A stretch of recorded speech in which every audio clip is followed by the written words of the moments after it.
fun stuff like that. However, we do have some fun presentations. Let's see, I'm thinking, here we go. We're not going to do, we'll wait to do the roll call until our quorum arrives. So we won't do general public comment yet, right? Can we approve minutes?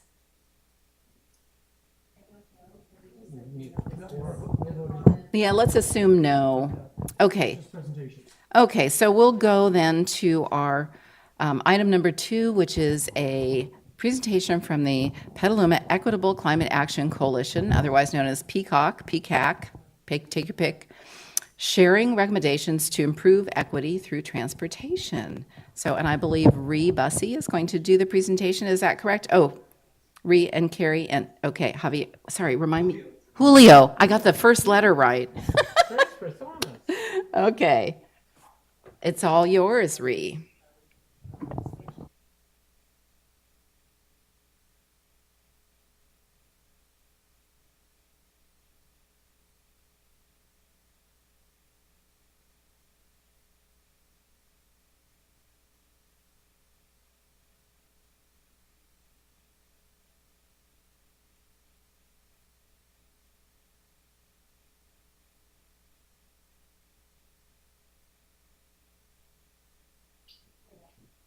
Okay. Oh, yeah, that's much better. Thank you. Okay, as mentioned, my name is Ree Bussey. Okay, perfect. She, her pronouns. I am the program coordinator for PCAC through Daily Acts, and I'm super excited to be here. If we could go to the next slide. Good old technology, right? Perfect. So the agenda for tonight, the first 1 through 3, they will be very short. We'll just do a brief welcome and introduction, very brief, what is PCAC and why is it needed? I'm sure most of you already know this, and then a very brief dive into our methodology, but most of our time will be spent on going into the recommendations that the team worked so hard over the last 6 months to come up with. So again, Ree Bussey, she, her, program coordinator for PCAC through Daily Acts. And then we have Ana Lugo, the founder of Equity First Consulting. And my name's Carrie Fugit, she, her, of Daily Acts program manager. And before I get to our amazing participant that's here with us to present today, I would just like to offer up just so much gratitude for the other participants, Lynn Jen, Evan Cantwell, and Kylea Brown. And then I will turn it over to Julio to introduce himself. Hello, everyone. My name is Julio Rodriguez, and my pronouns are he, him, his. I grew up in Los Angeles, but I've been living in Petaluma for a year and a half now. And for the past 6 months, I've been also a part of the PCAC program. Thank you. All right. So again, what is PCAC? If you don't know, it is a 6-month equitable civic engagement program, and it's really used to just uplift and support the voices of the community that hasn't been heard. So we support our participants over 6 months to uplift these community voices. And why that is so important is because of the fact, too often these communities that are most affected by climate change, specifically due to transportation, are left out of the conversations. These are the people that are closest to the problem, which means they're closest to the solution. So we want them to be at the head of the table. We want them to be the ones that are making decisions and enacting policy within Petaluma. And so our methodology is really broken down into 3 pieces. Part 1 is just learning about equity principles. Part 2 is using those principles that they learned to host listening sessions. And then part 3 is taking everything they learned, plus the input from community members from the listening sessions to synthesize and put into and present policy recommendations, really just identifying system solutions that design to the margin. So the people that are usually left out of these conversations, and then facilitating these listening sessions, and then creating the recommendations. And so our recommendations were broken up into 2 different parts. So we had our tangible recommendations, which was our interactive map. These are physical spots that participants were able to plug into a map and say, oh, this needs biking change here, or this needs walking change here. This whole road needs better sidewalks, whatever it may be. But most of our recommendations were systemic based because working with the systems, that's what we prioritize. That's where a lot of the good work is going to come from.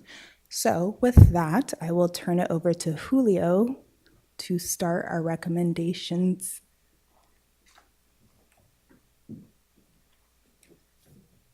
Hello, everybody again. So this is the interactive map that we mentioned.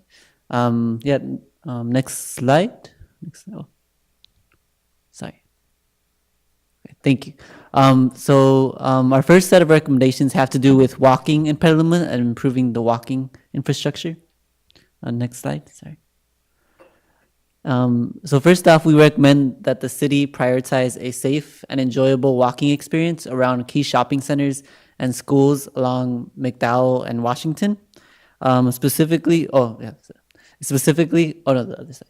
Thank you. Specifically, we recommend that the city add more lights because we had a lot of participants say that they don't feel safe walking around in Petaluma, and trees for our extreme heat events that just keep becoming more common, and having heavily trafficked areas be well kept to add to this feeling of safety. And we also recommend that we eliminate car lanes because, as you see on that picture on McDowell, there's like 4 lanes, and so it's not very pleasant to be walking directly next to 4 lanes of traffic. Along with that, we recommend that we widen the sidewalks so that people don't feel so claustrophobic, and we have more crosswalks in general so that people can cross to the other side of the street. Next slide. Yeah, thank you. So this is a map that delineates the safe routes to school in Petaluma, specifically when you're walking or biking. And so the main problem with this map is that what a safe route is unclear, and 4 routes are actually not connected to any safe routes. So 4 schools are not connected to any safe routes. And some safe routes on this map don't seem safe at all. They're like close to east. They're like you have to cross East Washington, and who wants to let their child cross East Washington alone, right? So next slide. Not back. There you go. Oh wait, forward. Oh, I think you're going backwards. There you go. There you go. Forward. Oh, okay. Sorry. Sorry. I'm sorry. I just got confused. So we recommend the city redefine. So to solve what I just mentioned, these problems, we recommend the city redefine criteria for safe routes to school to add more protective infrastructure and crossings. Specifically, we recommend that the city create or have crossing guards during the beginning and end of school days, and eliminate or not have 4-lane roads as a part of not have 4-lane roads as like a safe route to school, as well as avoiding major roads. And we also demand that all schools have multiple safe routes to school. Next slide. And so our next set of recommendations have to do with biking in Petaluma. Next slide. And so first off, we recommend the goal of transportation planning be bike safety, prioritization, and convenience. To do this, we recommend that the city have the most direct routes to important day-to-day locations all have protected bike lanes. So that means there will be like a barrier separating a bike lane and a road. Oftentimes, to get to a location, to get there safely, you have to go around the whole city to get to very direct locations like the grocery store or school. And so we need to have protected bike lanes on major streets such as McDowell and East Washington. We also need traffic slowing, like I mentioned, things like eliminating car lanes or having more crosswalks. Next slide. And we also need to, we have safe bike lanes, but we just don't know where they are because it's unclear. For example, on the left side, there's a bike lane, but like where is it? We need to have like more paints on these bike lanes, and then we need maps for these bike lanes.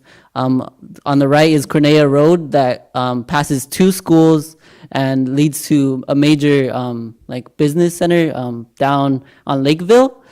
However, after like almost 6-7 months living in Petaluma, I didn't know about this road that's a lot safer to get to these locations. So we need maps showing where these safe bike lanes are.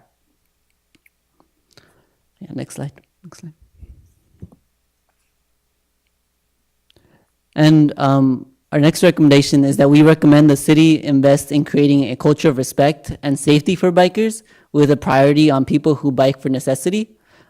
Specifically, we recommend that the city add a process for reporting incidents between cars, bikes, and pedestrians to your report and issue site. So things that would be reported include near misses, issues with angry drivers, as well as injuries, just so that these don't just so that the city knows about where they are happening so that they don't continue to happen. And we also recommend that the city invest in a campaign to encourage more biking as well. Things that would encourage more biking include like events like the Ciclavia event that happened last year. Mm-hmm. And so currently it is unpleasant and scary to cross from East Petaluma to West Petaluma. And so next slide.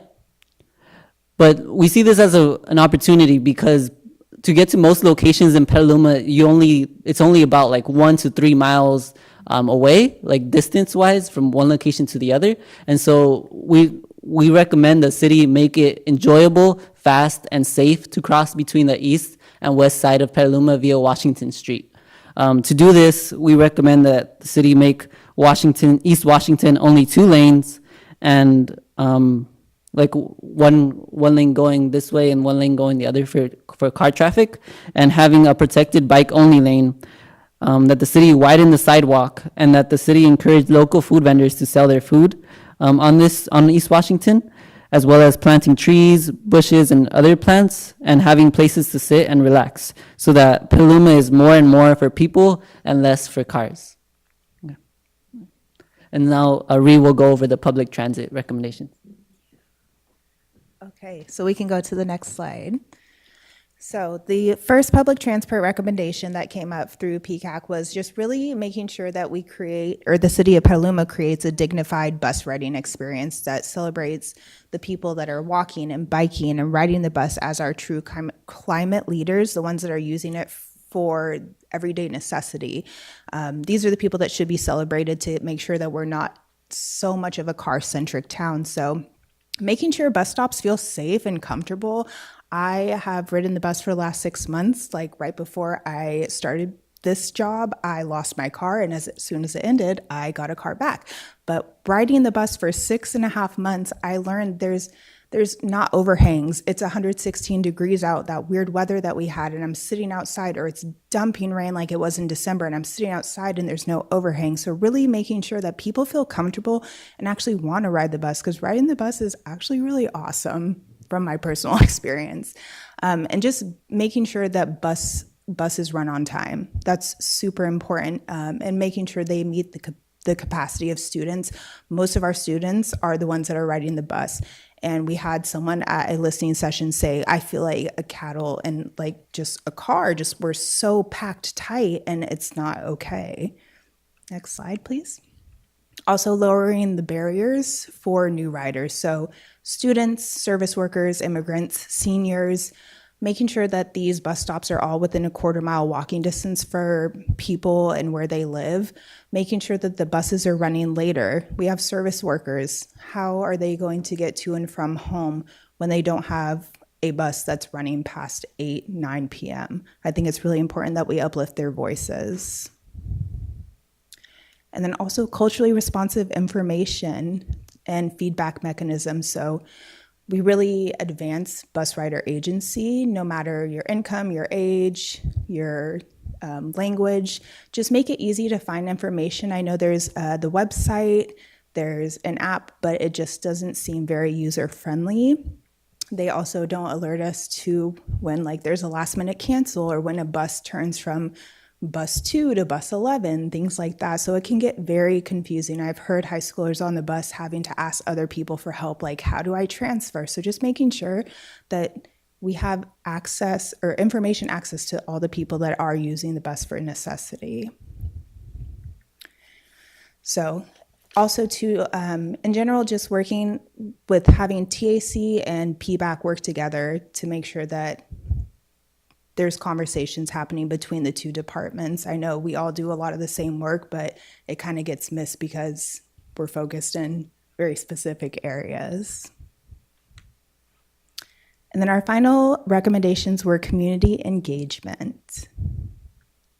So investing in ongoing community engagement with communities that are most impacted. So with transportation, we're talking about students and low-income folks, shifting from this whole idea of customer service model that really puts the burden onto the community members and the residents of Petaluma, and focusing on a community ownership kind of ideal and really fostering democratic participation.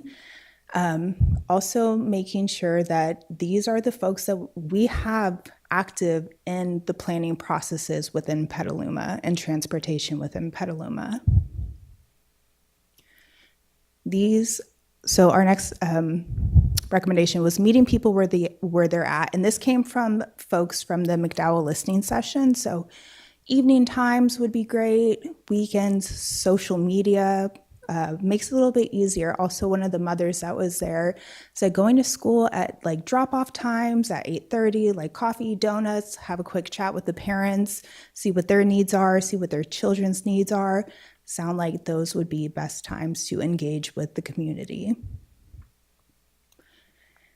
And finally, just creating accountability mechanisms. So the biggest thing that I want to point out with this recommendation is really understanding that people's lived experience is so important and not this quantitative data where we need hard information and hard facts. Just hearing what the community has to say and really uplifting that is so important. And also just making sure that across every single department within the city, we're designing to the margins and we're using equity as a focus. And that's it for the recommendations. But again, our call to action is really just uplifting the voices that need to be uplifted, making sure that we keep funding programs like this so that it can continue citywide, countywide, and statewide. I also have to give a huge shout out to like the city of Petaluma for being able to offer 2 bike packages to our participants of the listening session. One of the mothers was so grateful, again, because she was able to pick up this bike package on her son's birthday, present him with a bike. And it was just to hear that feedback and how grateful these people are to really just say like, hey, I'm so happy my voice can be heard. I didn't know like I had a say in this stuff, was one of the best things I experienced from this program and being a program coordinator alongside working with so many amazing young people. And that's it.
Fine. We're all just learning how to do this again since we've been virtual for several years.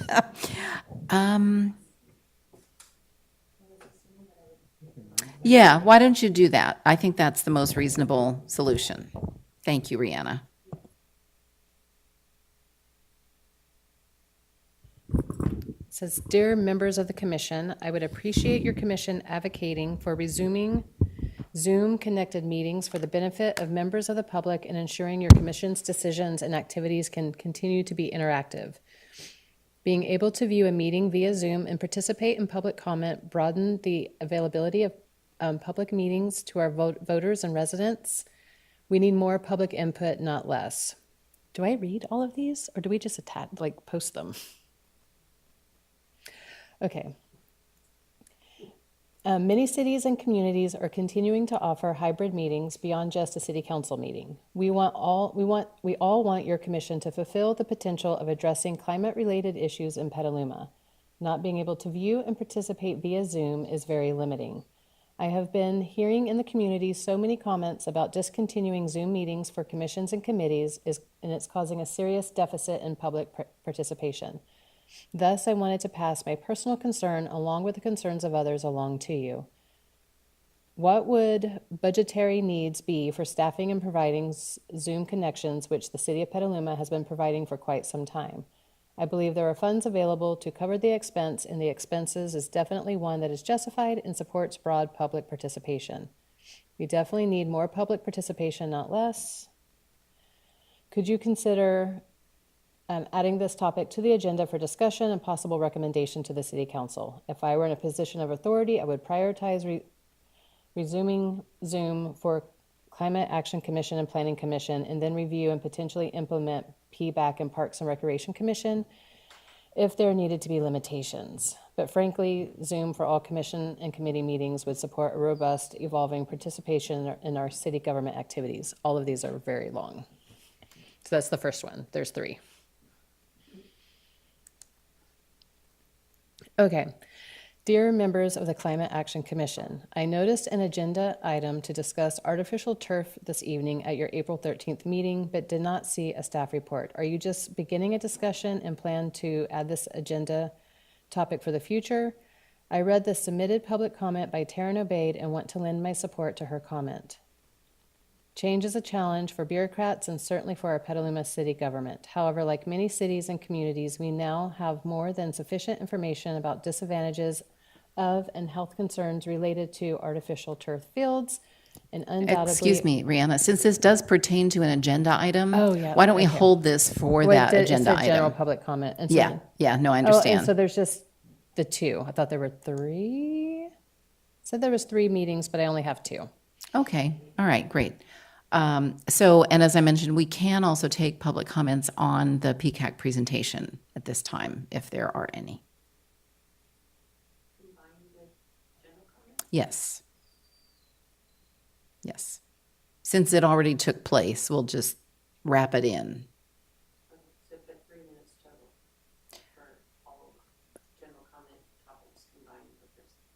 Well, I think we could take a separate comment on PCAC and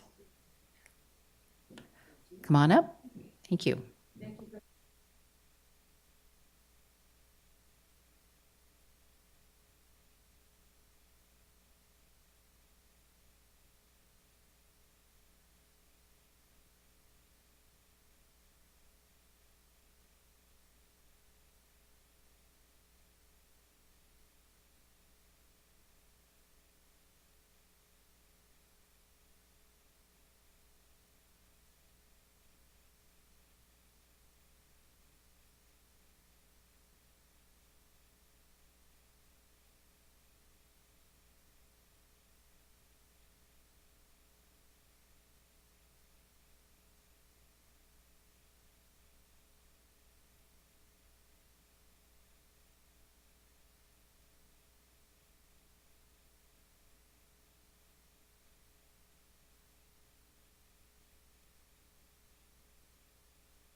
Sorry, that was time on the PCAC or comment rather. So you want to move on to your other public comment?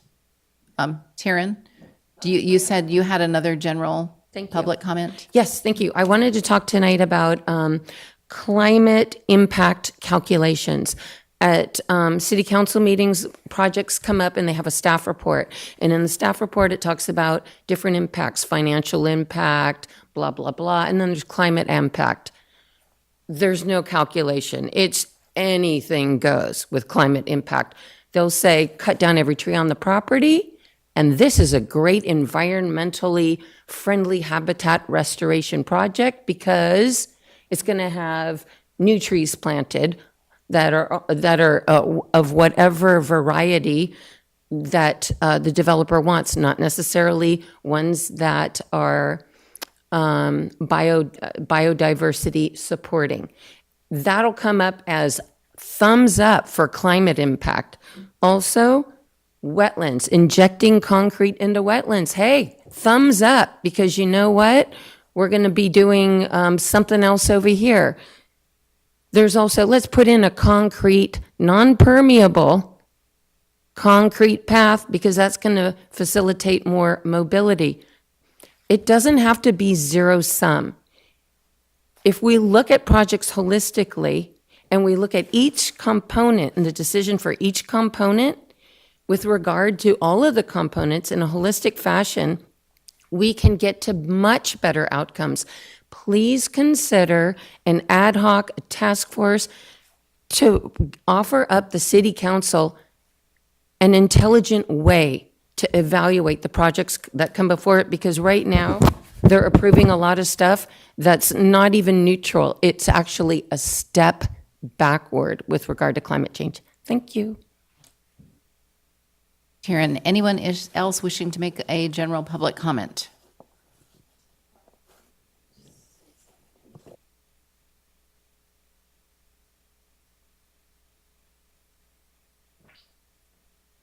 Good evening. I love this commission. My name is Maura Sullivan, and I just wanted to make a quick comment that along with considering equity for humans, which gets an enormous amount of lip service, it's critical that we consider the non-human aspects of our environment. And in particular, perhaps the greatest impact of climate change is going to be ecological collapse, which a number of areas are facing. And many folks here may not know that Northern California is a biological hotspot. It is a biodiversity hotspot. There are only 5 Mediterranean regions in the world, of which we are one, and we have a great many species that are found nowhere else. And Governor Newsom has asked that we prioritize the preservation of riparian corridors in particular. As we know, and as something Taryn alluded to, replacing existing trees with new trees is not a guarantee. With the severe droughts that we're seeing, we are going to lose a lot of our trees, and it's going to be very difficult even for native trees to get established because of our severe droughts. And we see many of the great oaks dying in Helen Putnam Park because they're not near a source of water.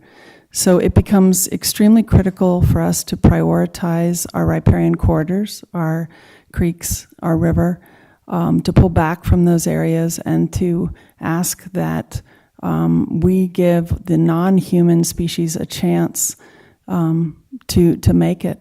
And it's something I don't know if the Climate Commission can participate in or not, is that I would like us to have some sort of a template for the business owners in town to understand about putting in native plantings so that we can build these ecological bridges where even if it's a small business, the business next to it or the business across the street has it, and in doing so we create enough habitat to sustain some of our native species. I also thought it very interesting. I'm still with the California EPA, but I was 15 years in the pesticide unit, and I think it's fascinating that the Royal Horticultural Society in England has now banned the use of the word pest, encouraging citizens to value all forms of life and to see our gardens and open spaces as part of a wider ecosystem and landscape.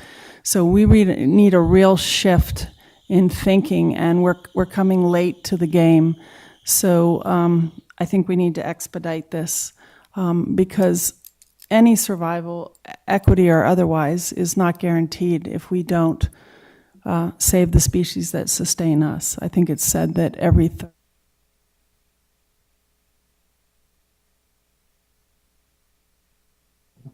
Thank you. Anyone else wishing to make a general public comment? Okay. I want to pick up some items I missed at the beginning of the meeting because we were a little irregular this evening. First of all, a welcome and thank you to those of you who are attending. We really appreciate having the public come and participate in what we're doing here and having an audience for the valuable presentations that we host here. Also want to acknowledge that we occupy the unceded lands of the Coast Miwok and acknowledge their long-term stewardship of these lands and our responsibility to carry that forward. Also wish to thank the PCAC team for your excellent presentation and all of the time you have put in on that. Do commissioners have comments on the PCAC presentation? John. Okay, I participated or was a spectator at when the students did the presentation, which was actually longer and I think even better. And I think what was most important, that the difference is the interactive map.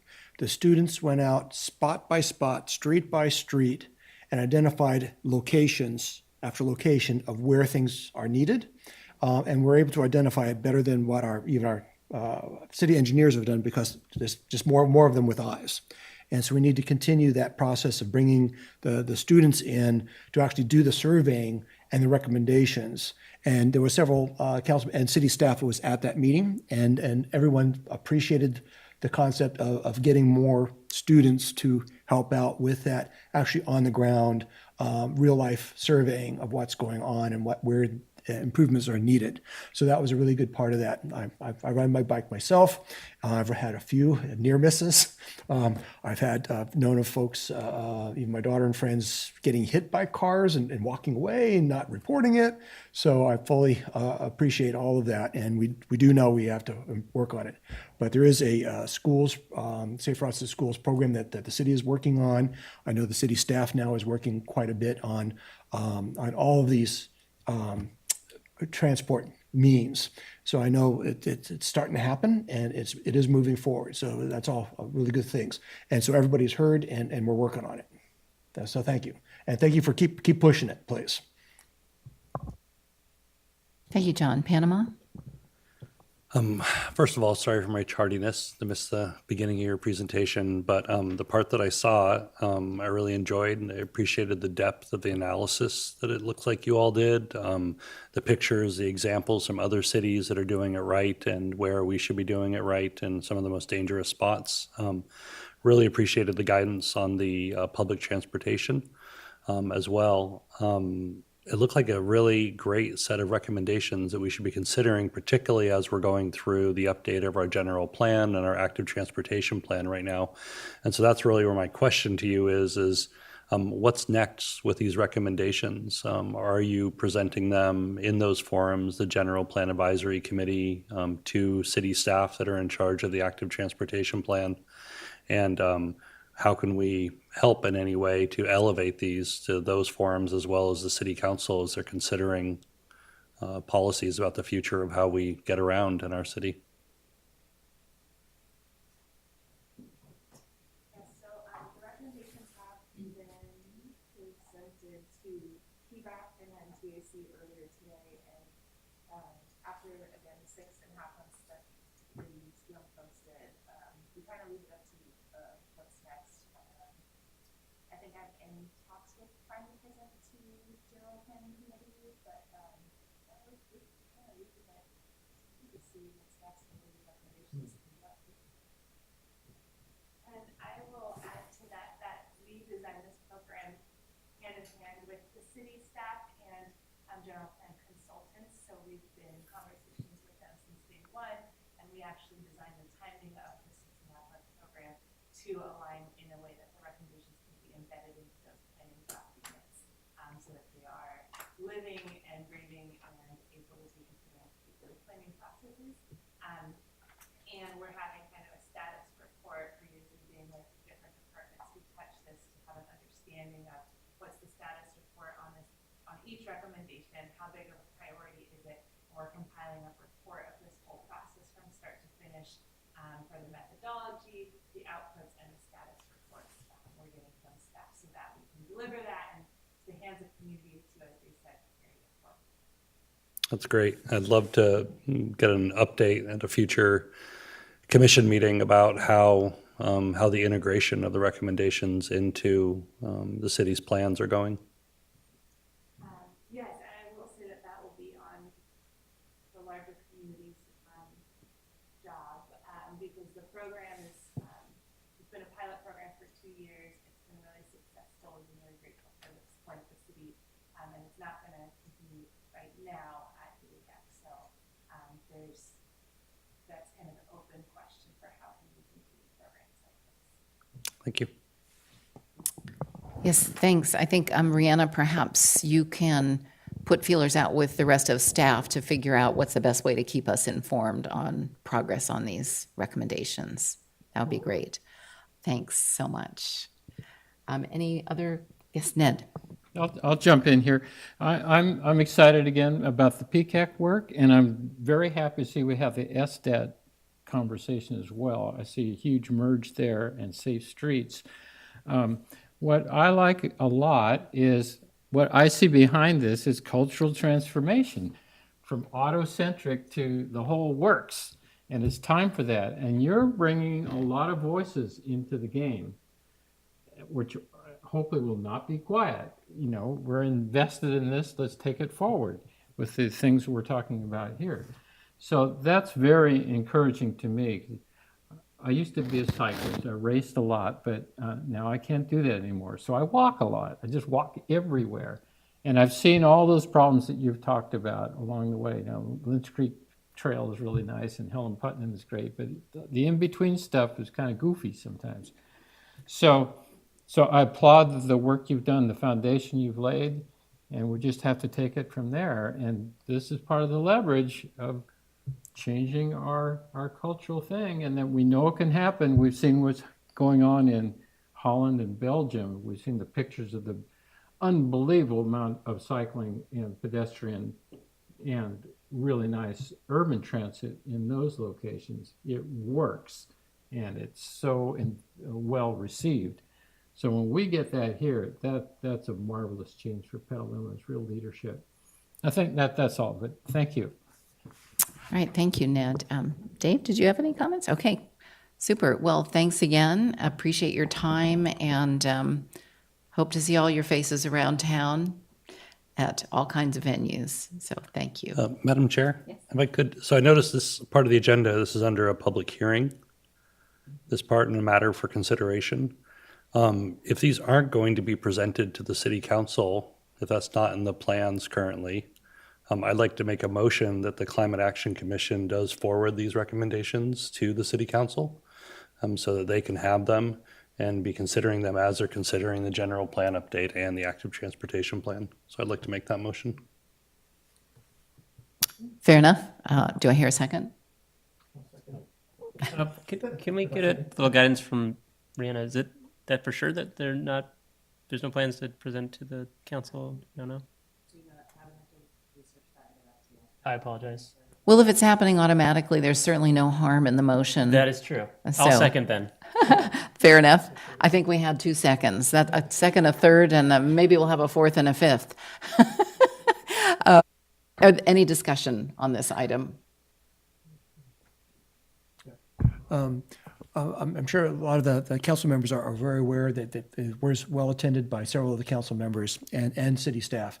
So these concepts are moving forward, and hopefully will be part of the general plan. So that I guess before it goes to city council, the recommendation is probably going to be, oh, well, it should go through general plan first and make sure that it's there. So let's make sure it's in the language of the general plan, because that's going to be critical even if it comes before the city council.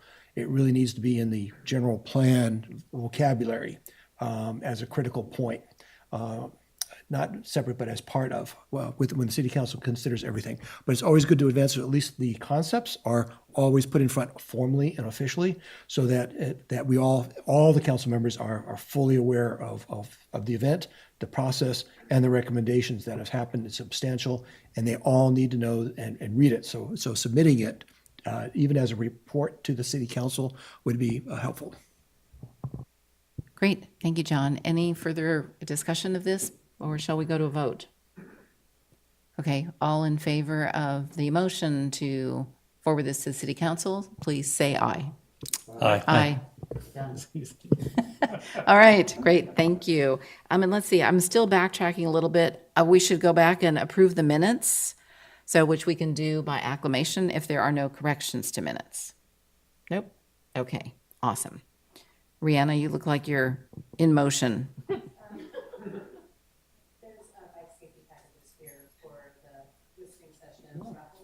Oh my goodness. Oh. Okay, very good. Is this the official ceremony? You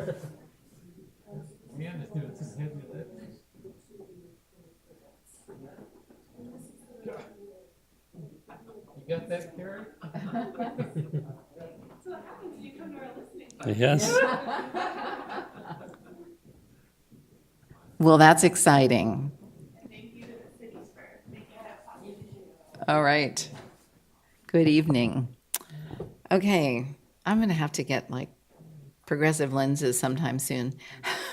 Meanwhile, moving on, we have a presentation about the American Institute of Architects Sustainable Design Assistance Team, and I will be giving that presentation. So on behalf of the SDAT local team, and we have two other members of that team in the audience, Pete Gang and Veronica Olson. It was very much a team effort. The only reason I'm doing the presentation is I was going to be here tonight no matter what, and we are trying to share the duties of trotting this out to many of the commissions and committees, and very definitely the City Council. So this one will be making the rounds. So this is, I think, our first airing in a city body. However, let's see, are you going to run that, or can I run it? I probably can't run it from here. Okay. Okay, and you know what I'm going to do? I'm going to bring it up on mine anyway. Crud. I'm offline, so I can't, which means I don't have the script. Do you guys have the script? Pete and Veronica, do you have the script? Because I thought I was very well prepared, but not realizing that I would not be logged in. Can I get online here? You're in? I'm online. You're online? How'd you do that? Okay, let me just check. Grr. Oh, yes. As Ree said earlier, technology. So which one are you looking at?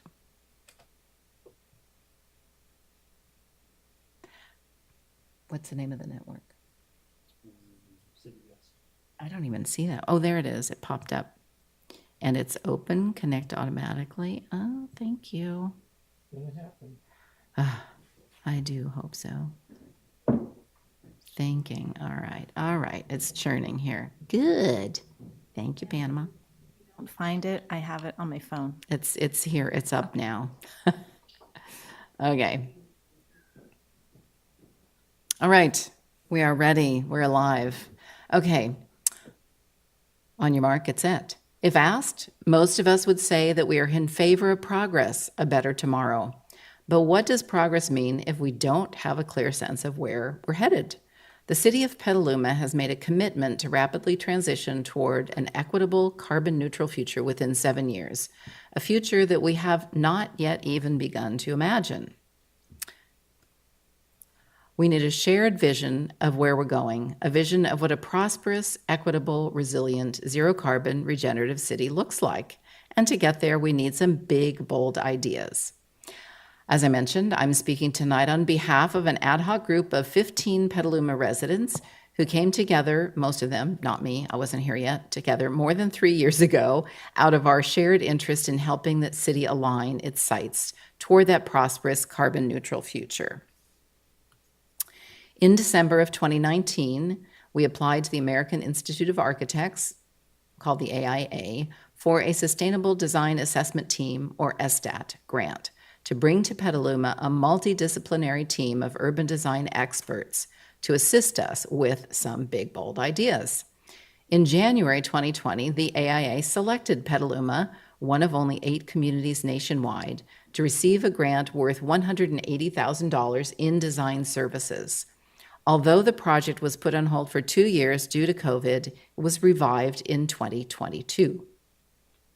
In early August of last year, the AIA team spent 4 days in Petaluma to focus on complete 15-minute neighborhoods and living streets. The AIA team reviewed relevant documents, visited sites around town, conducted meetings with over 350 community members, drew maps and sketches, and made recommendations that were then presented to the City Council on August 8th. Their final report, titled Reimagining Petaluma, was delivered 3 months later in November 2022. This presentation tonight is a short summary of their final report with commentary by members of the local group that brought the SDAT team to our city.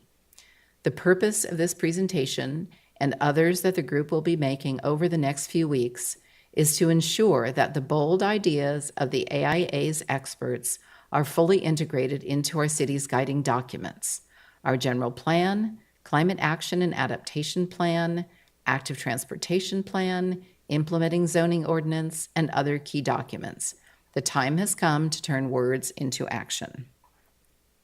The SDAT team of design professionals collaborated to develop a suite of integrated solutions, ones that would solve multiple problems simultaneously. Their recommendations address issues of land use, transportation, ecosystem health, climate, equity, financial stability, and more. We start with their recommendations for 15-minute neighborhoods. So, what is a 15-minute neighborhood? The AIA final report offers this.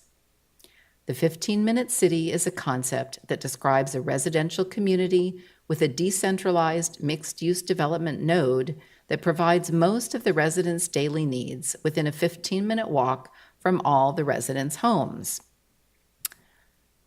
Within a short walk or bike ride, people of all ages and abilities living in a 15-minute neighborhood have safe and convenient access to a variety of grocery and other retail stores, coffee shops, restaurants, schools, daycare facilities, parks, playing fields, public open spaces, community gardens, civic amenities, and affordable public transportation options. This, after all, is how people lived for all of human history up until a little over 100 years ago, when the automobile arrived on the scene and came to dominate the public realm. Until that time, all previous generations had lived in villages, towns, and cities that allowed older people to move about safely on their own, that allowed children to play in the street, and fostered chance conversations between neighbors. The city was a public living room.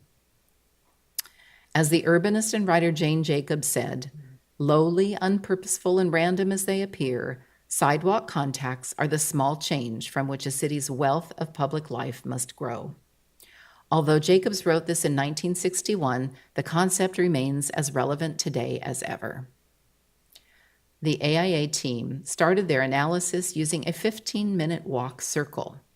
The radius of the 15-minute walk circle represents the distance that an average person can walk in 15 minutes, about 3/4 of a mile. Here we have a 15-minute walk circle centered over our downtown. Then, after looking at a range of social and environmental data, the AIA team overlaid 15-minute walk circles over a map of the entire city. This map shows 9 overlapping walk circles, each centered on a mixed-use development node. As the AIA team said in their final report, the maps and drawings present within this section were created during our 4-day visit and are intended to be conceptual and illustrative rather than prescriptive. The intention was not to create detailed schematics, but rather to spark inspiration and a new way of thinking about these areas. The local team has been sparked by the inspiration of the report and developed a few more specific recommendations that are informed by our deeper understanding of Petaluma. We enthusiastically support the development of 15-minute walkable mixed-use neighborhoods and believe that the location of the mixed-use neighborhood nodes merits more careful study and community input. Cities throughout history have always grown and changed organically. Because our present zoning codes tend to discourage mixed-use development, they inhibit organic growth and change. We believe it's important to encourage the spontaneous development of mixed-use neighborhoods through revisions to our zoning code that would permit limited commercial uses on parcels currently zoned exclusively residential, of course, with uses and hours as appropriate. This would reintroduce the much-needed element of liveliness, neighborliness, and community into our residential neighborhoods. At the August 5th community meeting, the ASTAT team heard participants identify 5 key challenges that our roadway system present here in Petaluma. The AIA team presented a big, bold design solution that integrates these challenges while also integrating trees and other vegetation into our streetscapes, improving stormwater management, reducing the urban heat island effect, furthering our Vision Zero goal of 0 fatalities and serious collisions by 2023, fostering 15-minute neighborhoods, and helping us move toward our goal of carbon neutrality by 2030. These 5 elements are the fragmented bikeway network, or the 5 key challenges, I should say, the limited crosstown connectivity, motorists speeding through neighborhoods, narrow sidewalks, and unreliable transit service. So we seek remedies to all of these. The first set of recommended actions in the final report is grouped under the heading Remove Barriers. First among them is Fix Washington Street. The report reads, the city and its partners must fix Washington Street to meet its goals related to climate resiliency, carbon neutrality, vehicle miles traveled, connectivity, and safety. The report illustrates the big, bold fix as a green ribbon of connected corridors, a complete and integrated network that starts by transforming Washington Street and then our other 4-lane arterials, Eli Boulevard, McDowell Boulevard, and so forth, into green corridors. In this illustration, a typical 100-foot wide roadway right-of-way is transformed into 33 feet for vehicles with wide planting areas and multi-use pathways on both sides. Imagine Washington Street between Petaluma Boulevard and McDowell Boulevard transformed. The report also calls for transforming gray corridors into healthy, walkable, bikeable, resource-rich, diverse corridors. The transformed arterials would then be connected to our existing network of creekside multi-use trails to complete an integrated mobility network linking all of our schools, parks, playgrounds, playfields, and commercial districts. Such a system is designed with consideration of the needs not just of bicycle riders and pedestrians, but also of drivers of all types of vehicles and users of all types of mobility devices, both self-powered and powered by electricity. Among the other recommendations in the final report, 3 others stand out. First, the AIA team identified our street design standards as being out of step both with our intentions and with current best practices. Our standards were last updated in 1996. The report says, best practices for street design in the United States have evolved in profound ways since then, especially in the arenas of prioritizing safety for active transportation and incorporating landscaping and green infrastructure. Second, the report recommends improving transit reliability and frequency in order to encourage all residents and visitors to use transit rather than drive. And third, that we create a neighborhood traffic calming program. From the report, In addition to more traditional traffic calming treatments such as curb extensions and speed humps, the city should explore or continue to explore mini traffic circles, raised crosswalks, and one-lane pinch points. This illustration shows one clever and very simple solution. This is just paint on pavement. By the way, when I first saw this, I thought, what the heck is this? It's really quite clever. Moving on. Our vision for a prosperous, equitable, resilient, zero-carbon, regenerative city requires policy implementation that will facilitate necessary physical changes. First, reconfigure streets so that bikes and pedestrians can traverse safely. Secondly, rewild and green our streets, neighborhoods, and parks. Third, reduce average car speeds. Fourth, allow varied uses in existing homes. Fifth, create mixed-use neighborhood cores in convenient locations. Sixth, de-emphasize car parking through reduced parking and parking management. And finally, seventh, reimagine the transit system to align with the changes above. In summary, the high-level recommendations we wish to reinforce and advance are: 1, integrate the big, bold ideas contained in the SDAT final report into all our guiding documents. To reiterate those, it's our general plan, implementing zoning ordinance, SMART code, climate action and adaptation plan, active transportation, and street design standards. And 2, actively work toward and remove barriers to creating mixed-use 15-minute neighborhood nodes in convenient locations around town. And 3, fully commit to the goal of our 2008 Bike and Pedestrian Master Plan by build out of a, quote, safe, comprehensive, and integrated bicycle and pedestrian system throughout Petaluma that encourages bicycling and walking and is accessible to all. Our future, for all that it might or might not be, is a shared future. We're all in this together and need to work together to realize this vision. Thank you for the opportunity to present this on behalf of the hardworking local SDAT volunteers. 2 of the hardest working are present among us this evening and are available to answer questions should anyone have questions. So thanks so much. Okay. And I think perhaps we take first questions and comments from commissioners. Is that correct? Okay. So, questions, comments? Well, I got a question. All right, then. Just for the heck of it, how is this proceeding with the general plan work in terms of integration? Would one of you like to take that?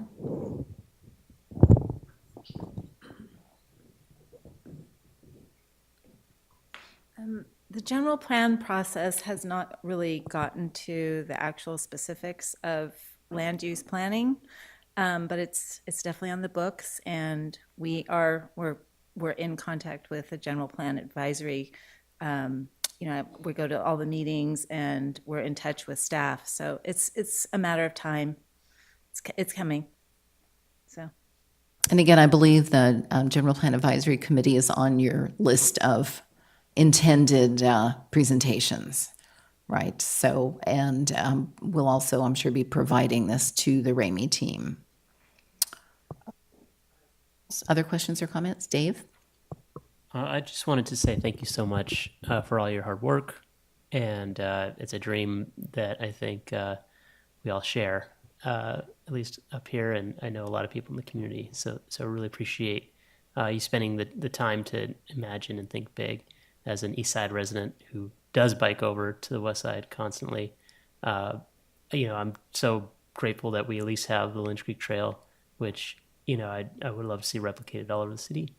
And improve the Lynch Creek Trail, of course. But, please keep up your hard work and keep pushing. Thank you. Thank you, Dave. Other comments? John? So I have finally had to go get a new electric cargo bike because my other electric bikes weren't strong enough. But I'm now calling all sorts of things around town, using the Lynch Creek Trail, which works really well to get downtown and back to my house. So we need 10 of those, not just one of those. We need 10 of them here in town. So I think folks know that I'm fully supportive of the efforts that are being made, and we'll continue to do that on City Council. Thank you, John. Anne?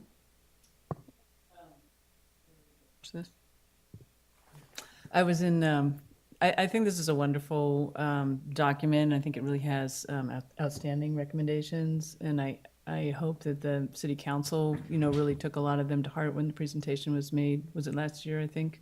And I like the fact that they focused on streets and green corridors and on transit. I would have liked to see a little more emphasis on the disadvantaged communities and kind of emphasizing transformation in those areas. That was kind of highlighted that there were opportunities in those areas, but would have been nice to see maybe a specific example of what could happen there. I was in the city of Sonoma this week, and boy, they have a lot of really nice bike paths, and they have a lot of really well-marked streets. And boy, it was like, I'm going to say boy again, it was really remarkable how much better their bike network was than Petaluma. And so one other thing that I think would be helpful would be to show examples of other communities that are doing a really good job on this and kind of point out that we're actually pretty behind in this regard, I think, compared to a lot of communities. And I think sometimes we forget to kind of look at references from other communities. So I think that would be helpful. Super. Thanks, Anne. Other comments? Okay. I think I'd like to wrap up with a comment myself, which is just a reminder that the SDAT recommendations are with their encouragement that the community take ownership and develop them in the way that best suits the community. And so this is another project that is going to require ongoing care and feeding to really see to fruition in the way that's going to best serve the community. So, and I believe, is it Urban Chat or Know Before You Grow that's going to be, tell us about this committee that's being established, because we have volunteer opportunities. Yes, volunteer opportunities at Urban Chat. There's a subcommittee being formed for the 15-minute neighborhood. So look out for announcement where we'll have the report on the website, and we'll also hopefully have some events around the 15-minute neighborhood discussion. And we hope to also involve Cool Petaluma and some Relief, et cetera, to get involved in the conversation in addition to the committees and the commissions. Thank you. Great. Thank you so much. Yeah, and what was I going to say about that? Oh, for those of you that don't know, Urban Chat has a website. They're also on Facebook, so it's pretty easy to find that information with any web access. So thank you once again to the whole team, and I appreciate the opportunity to participate. Taryn? Well, yes, we can take public comments on this now.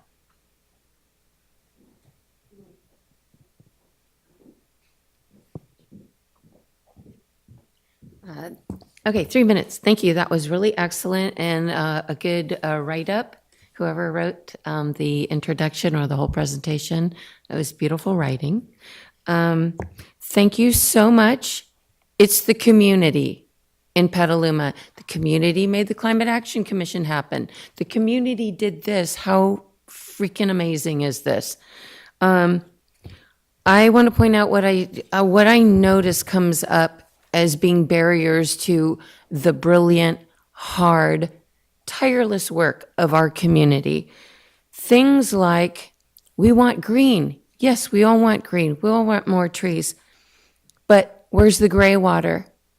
We got millions of dollars from the federal government to put in purple pipe. Last I heard, and I speak about this regularly, pardon me if you've heard it a million times before, the city has decided to pipe out our gray water outside of town to their big ag buddies, to vineyards. I don't know who made that decision, why they're doing it, but why can't we have it going further down North McDowell, over to the west side?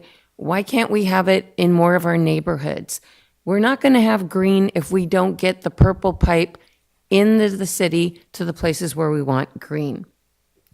With regard to implementing those recommendations that it needs to be implemented with regulatory rigor, yes, the IZO is so weak. sitting up here, having a conversation. This is great. These are good findings. Put them over to the city council. How do they get to the city council? There's so many presentations in other committees that don't really make it to the city council because our IZO does not specify that projects, that findings, and recommendations made by committees have to be recorded, have to be reported back, or have to be implemented, considered or implemented for any project. It's only in our IZO for, I think, 2 committees. I don't remember them offhand. I think one is perhaps the Park Commission. We have a very weak IZO, and the trend is more and more decisions are being taken away from, like, our Planning Commission. If you haven't noticed, out of the past 20 Planning Commission meetings, 16 of them, I believe, have been canceled because so many decisions have been taken over by staff. They changed our IZO about a year ago, and since that point, bam, Planning Commission is not being utilized. So with problems with our IZO and problems with the general plan is not going to cover these things unless specific things get talked to our city council member and we hold them accountable. Not just John, who is excellent, but we need to talk, and insist that regulations change. Thank you, Taryn. Do we have other public comments? See Maura? Yes, that was a great presentation, and deep gratitude to Veronica Olson and the local team. I know how many years they've worked at this and how hard they've worked at it, and it's an unpaid gig, and it's gone on and on and on. And I also know, because I spoke to some of the AIA team, how incredibly impressed they were with Petaluma. So it's a real win-win. We have an incredible opportunity here to hit the trifecta of the environment, people's needs, and our wildlife's needs. 25 years ago, the river plan became city policy, and that called for a river trail, 6.5 mile length of the river, either on one or both sides of the Corona Reach, which is the area between the Lynch Creek and Corona Road. We're now intending to put a second train station up at Corona.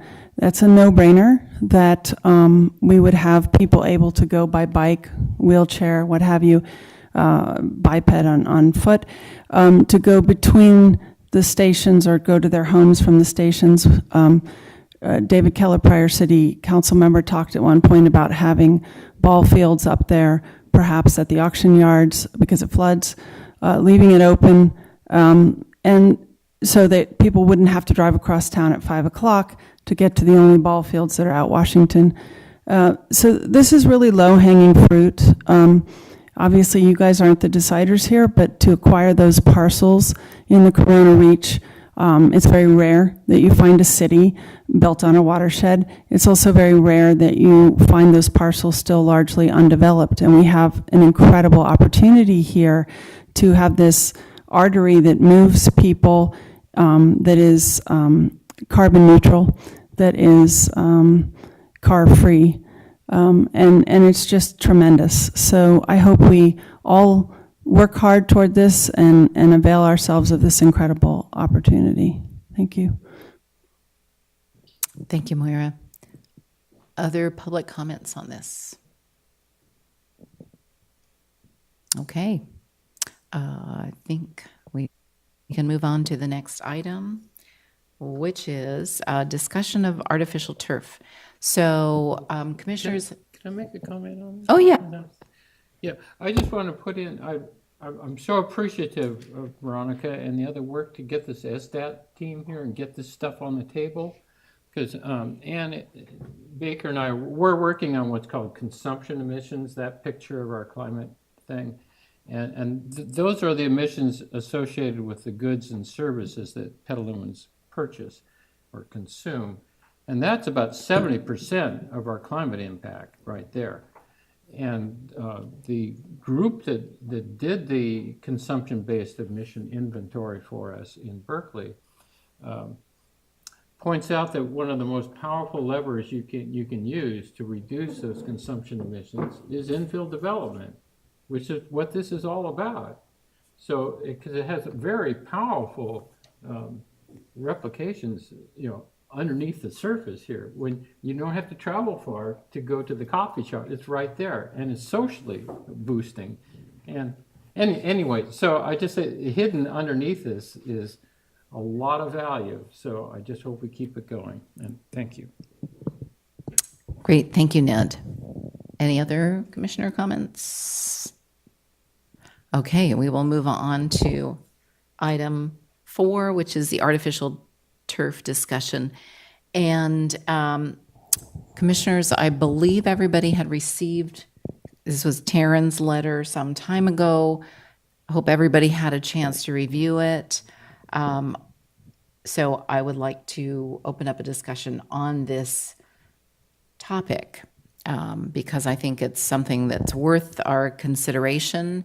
And again, we may wish to consider whether there's a motion to be made regarding a position statement to council. So I'll kick it off with that. Love to hear from people on this. I would also like to jump in just to make Oh, sure. that letter, yes. The commission is aware of the fact that the project has been sidelined currently. There's going to be a presentation brought to the Recreation, Music, and Parks Commission. The targeted date is May 17th, and all commission members and the public are invited to participate in that meeting. Great, thank you for that announcement, Rihanna. And I guess our usual sequence is to take public comments after commissioner comments. So we do have that one that had been emailed in, but we'll hear from commissioners first. So anybody want to start us off? Well, sure. I'll keep blabbing unless you're. Okay, Ned and then Dave, and then we'll see who comes next. Yeah, what struck me is that the idea of putting these forever plastic lawns over our soil is an example of how we are destroying this planet in a biggest sense. Like 50% of the surface of the earth has been wiped out in terms of the hydrological cycle and the mycorrhizal activity in the soil that naturally provides fertilizer for the plants by extracting little bits of rock particles. That's where the nutrients are. And the mycorrhizal function, when that is lost, everything starts to decay. And when we continue to pave over the urban environment with the asphalt, the concrete, and now plastic, which can leach into the drainage and all that and continue its destructive unhappiness. That's just, this is part of the big reversal we've got to make. And so I appreciate this has been put on the table and explained. The basic problems were laid out. I mean, the kids can't even stay cool out there playing on the fields because there's no evapotranspiration anymore. It's just hot plastic they're playing on. So anyway, I'm just thrilled that we can at least bring this little piece up and maybe be done with it at some point and use some of the purple pipe water to water the lawn. Thank you, Ned. Dave? Thank you, Chair, and appreciate Taryn you bringing this to our attention. I live right by Lucchese Park and see people playing on the AstroTurf, playing soccer, and it makes me sad. But I did want to ask. I don't know if anyone here knows, or I feel like there are going to be some issues of maintenance and cost, right? Like maintenance as in labor and cost to switch over to a natural grass, right? And issues of water, right, as well, because now you're gonna have to water if it would be natural grass, and then you're cutting that grass and releasing the methane. So it's a somewhat complex, nuanced issue, and I'm sure there are good answers. I don't have them. I would think that it would be good to develop some talking points before we go to the full council with, anticipating these issues. And there probably are really good answers of like, okay, who's going to take care of the increased amount of grass, right, that they're going to have to mow? and who's going to pay for it. And then you're going to have to water it, right? And obviously we had a good winter this year, but you have to keep watering it. And I think ultimately it's worth. Oh, and there's also gopher holes everywhere in Lucchese Park. I don't know if you guys have seen, my dog loves sniffing all those gopher holes. So I want to go prepared. I want to be armed with some good, rebuttals so that we anticipate this ahead of time. And so open to anyone's great ideas that I don't have. So appreciate it. Thank you. Thanks, Dave. Other commissioners? John? Okay, I want to thank Taryn for a very detailed letter on several of the issues that came up. I did some research on it also, investigating, and something I can share a few things. When these first started many years ago, there was the concept, we have all these tires building up, fire hazards, and they're being incinerated, basically creating lots of toxins in the air. So let's try and reuse, recycle tires in this manner, and various other things, put it in roadways, whatever, but these, putting it down and this artificial turf was thought of as a great solution at that time. So it's been used quite a bit in different places, and then all of a sudden, long-term, we're finding unintended consequences. These type of injuries shifted from the players on artificial turf versus natural turf, depending how well maintained it is. There has been a shift of injuries that have been occurring. And if you are an athlete that's actually working on different types of these turfs, you have to actually have different cleats, because cleats have to be shifted and changed. They discovered that very quickly in the football teams when shifted over. They have to have very different cleats than regular. Our soil types here is very cloddy, the grasses, and so with gopher holes, there are some injuries going on, but it's back and forth is like, okay, from a health perspective, there may be a balance there. There's amount of injuries between the two. Then, and with the potential leaching, then I just talked to the groundskeepers at Casa Grande High School. They did put in the rubber originally and discovered that, we didn't like that. And then they put in cork. That, that's even better. And then they realized the cork expands with water and it doesn't drain, and now it turns into a pond. So they have to put in special drainage type stuff. It says more expensive. Another thing that's starting to happen is especially the green grass that's on top, that was supposed to be permanent one time, and it's going to last for 30 years. And they don't last but 5 years or less. And all of a sudden, that whole has to be recycled and can't be recycled properly. It has to be sent to special incinerators because of the type of plastic it is.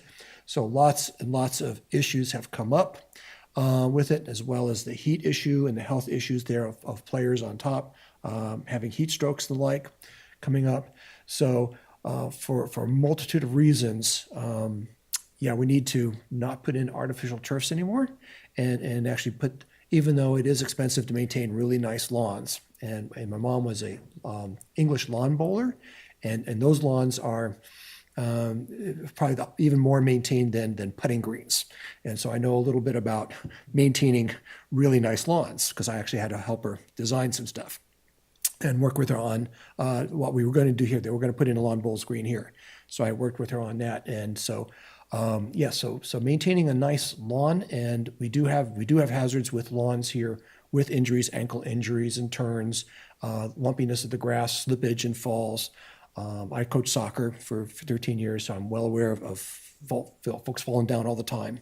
But at least it's a little bit cushiony, but we do have, it's better than some fields not, but grass, and because I know about the natural stuff, the natural life, the biodiversity of the soil life is much more important now and realized than it was before. They didn't even recognize that soil biology and soil chemistry is so much more important now than we realized. So for multiple reasons, we really do need to back off of the artificial turf, move in, even though there's a higher maintenance cost, and say, okay, we just have to, short term, there's a higher cost to cutting grass, but long term, it turns out financially, it is not viable.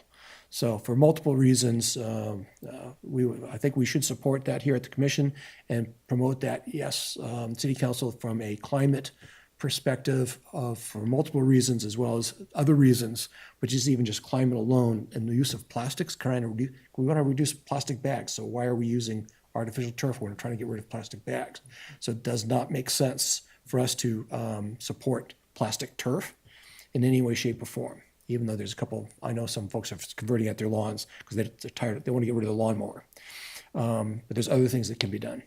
So not only for fields, but also be thinking about people's front lawns that are now being converted. Oh, okay, there's lots of folks doing that now. So that it's not just artificial fields we need to start thinking about.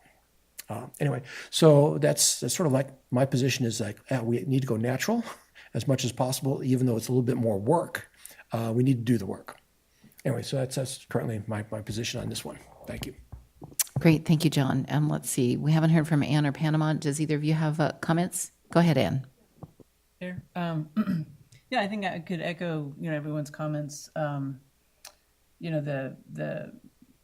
I was reading some of the RCPA studies estimating that the temperature rise in Sonoma County, I think it was by 2050, would be 5 degrees Fahrenheit.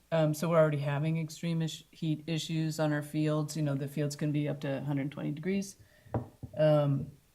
So I just don't think really that it's even going to be that tenable, honestly, in the long run to have artificial turf as we go toward mid-century if we don't get our mitigation work done.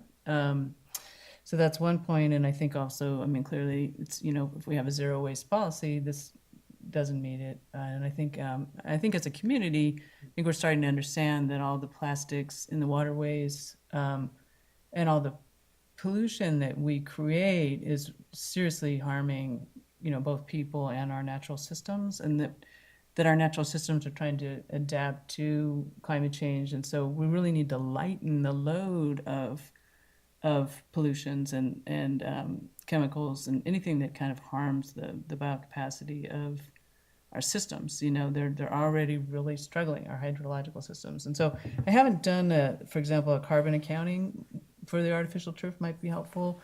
My understanding, I personally have not done one. I've been kind of avoiding it. I'm a landscape architect. I'm like, no, don't really want to do that. But a lot of them are actually on concrete slabs, for example, so there's a lot of, there's a lot of carbon that goes into creating this artificial turf, and in some ways you're kind of, you're trading a product and an installation instead of a maintenance staff, which could be a local job, and I played soccer for 20 years. So I could say, playing on a natural field is the way to go by far. But it has to be maintained. And so I guess my final point is that kind of to what some of what David was saying is that we really need to eliminate turf everywhere where it's not an active play area. So all of our park fields that have turf, kind of willy-nilly everywhere that people don't really use in an active context should be something else. And it could even just be a no-mow turf, so we eliminate the mowing and just have a lot more infiltration and soil biology going on. That's a pretty simple fix. So anyway, so in the context of reducing the amount of turf dramatically, then it makes sense to invest in turf where we're really playing and make it a great turf field for our kids. Great, thanks, Ann. Panama, anything to add? Nope. Okay. Well, I concur with all of the preceding remarks, and I think that it would be incumbent upon us to request that the City Council seek out nature-based solutions, including the, again, limitation of turf to where it's truly necessary. Would anybody interested in making a motion to that effect? Oh, yeah, sure. Okay, fair enough. Public comment, and we have the one that, Brianna, you want to go ahead and read that? I will start. Dear members of the Climate Action Commission, I noticed an agenda item to discuss artificial turf this evening at your April 13th meeting, but I did not see a staff report. Are you just beginning a discussion and plan to place the topic on the future agenda?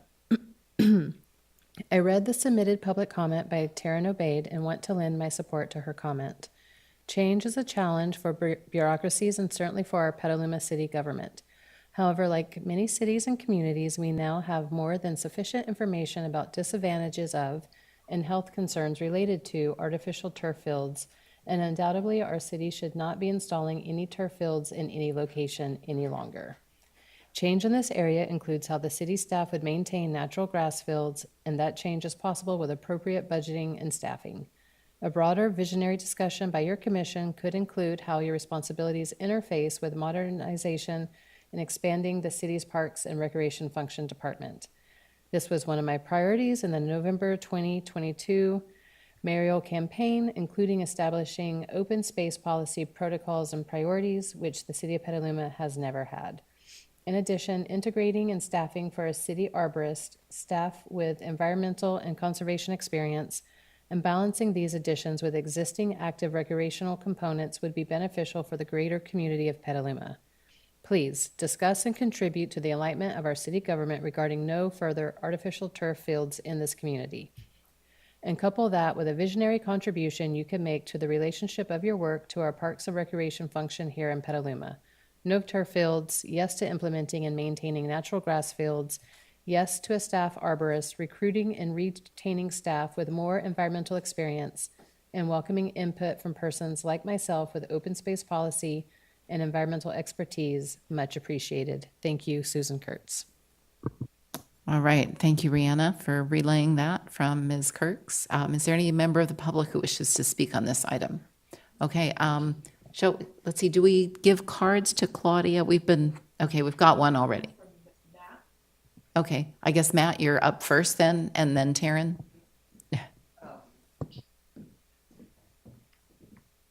Hi there, I'm Matt Calloway. I'm with Sonoma County Conservation Action. It's really great to see everyone today and talking about this really important issue. I'm also super happy to see that there's such a deep understanding of the harmful effects of AstroTurf, and especially things like the drainage and our water quality issues, the heat island effects.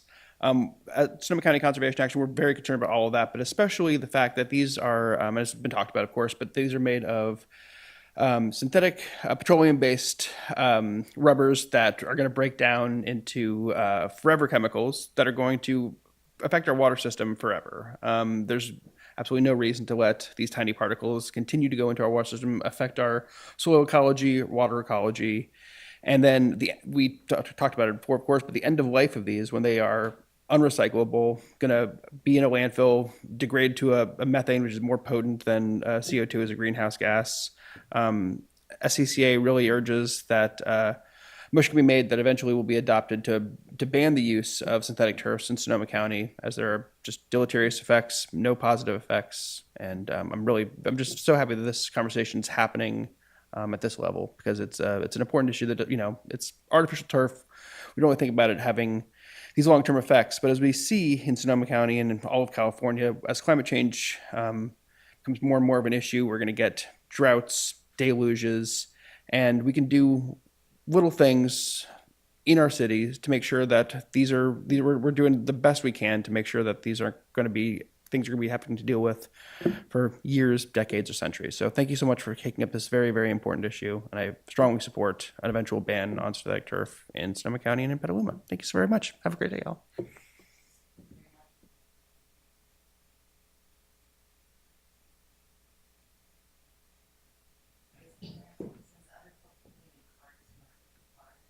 Hi, good evening. I'd just like to second the previous speaker and Susan Kirk's comments. I think they laid it out pretty clearly, what we're up against. Can you hear me now? Oh, I'm sorry. Hi, didn't mean to blast you. I'm just seconding the previous Susan Kirk's comments and the previous speaker. I think they laid it out perfectly, and I see no reason going forward, and I think this is an opportunity for us to also look into an education program for zero waste in our town. And part of that would be education on how important it is not to have that turf. I think if people knew the dangers of it, they would not have their children play on it. So, thank you.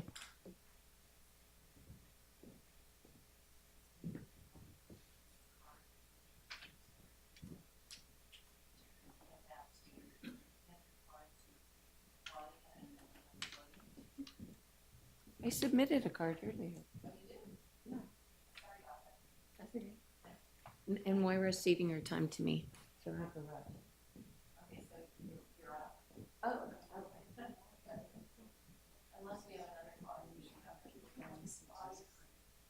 No, that's it.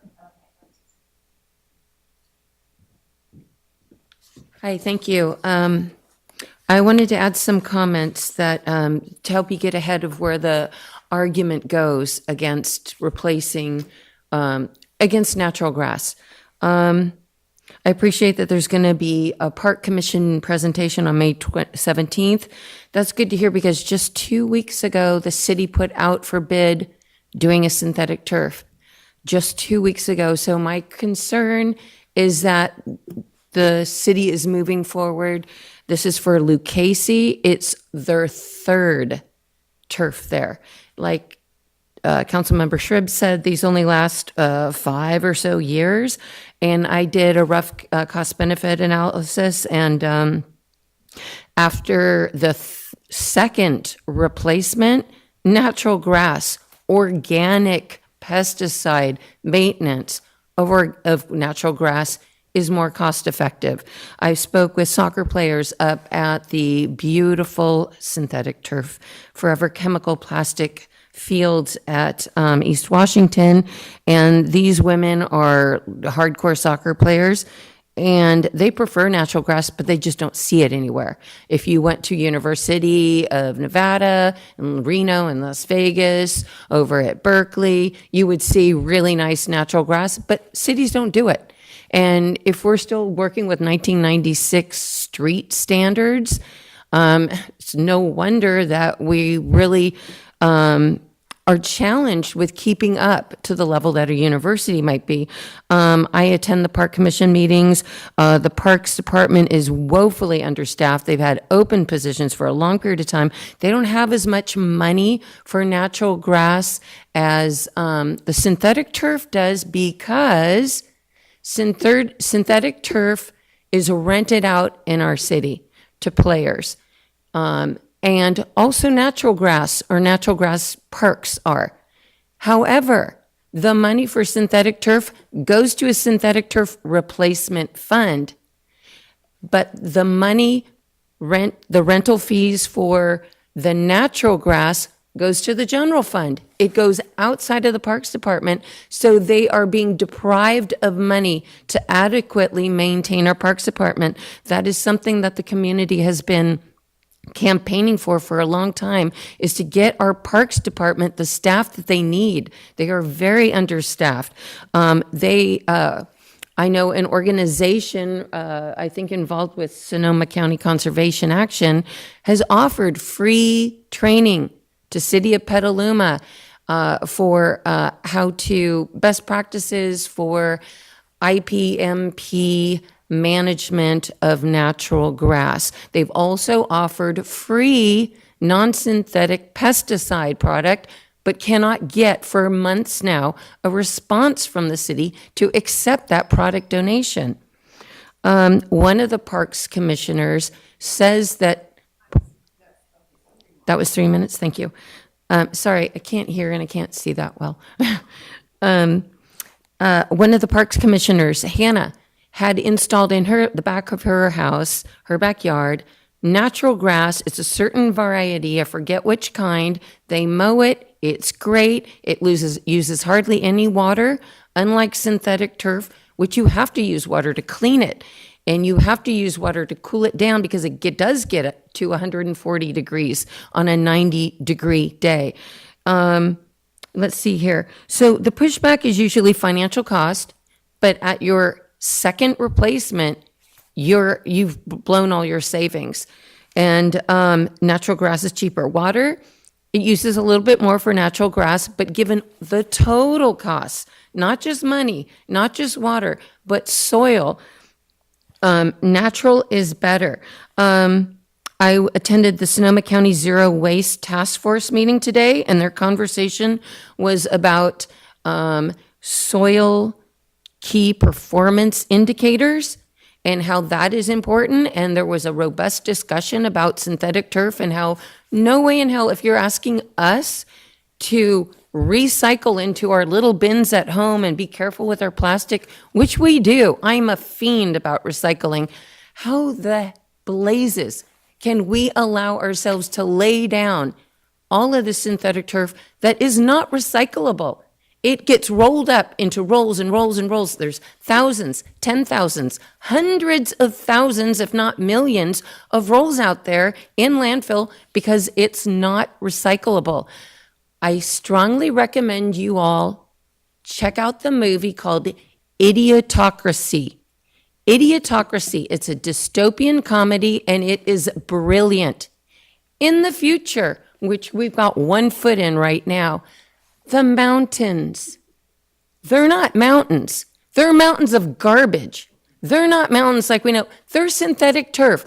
There is not enough recycling product for us to do on a personal level that matches the huge impact of synthetic turf.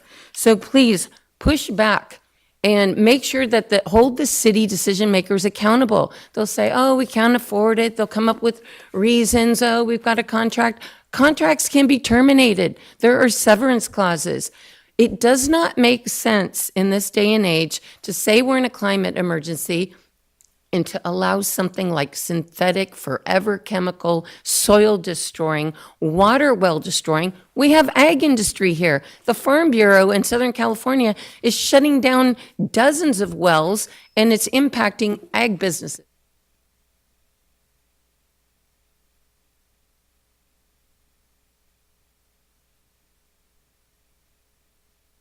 Is my mic on? Oh, there it is. Okay. Any other public comments? Okay. John. Okay, so I'm going to add in here a couple words and concerns, not just about artificial turf, because if you actually, what folks may say, oh, if you look at the actual quantity of the plastics and rubber that's it's in the field, we're talking about a couple acres here. If you start comparing that and looking at the past research, which I've been privy to in my environmental classes, there's 2 other areas that we have to think about. If we're going to demand this about artificial turf, we need to think about these 2 other really critical things. And one is the tires on the cars are wearing out. They wear out. And all of those tiny little bits of rubber look a little black, and they kind of mix with the asphalt a little bit, and they go to the side of the road, and all of that quantity goes into the creeks. That is 10 times any artificial turf in this city alone will be at least, okay.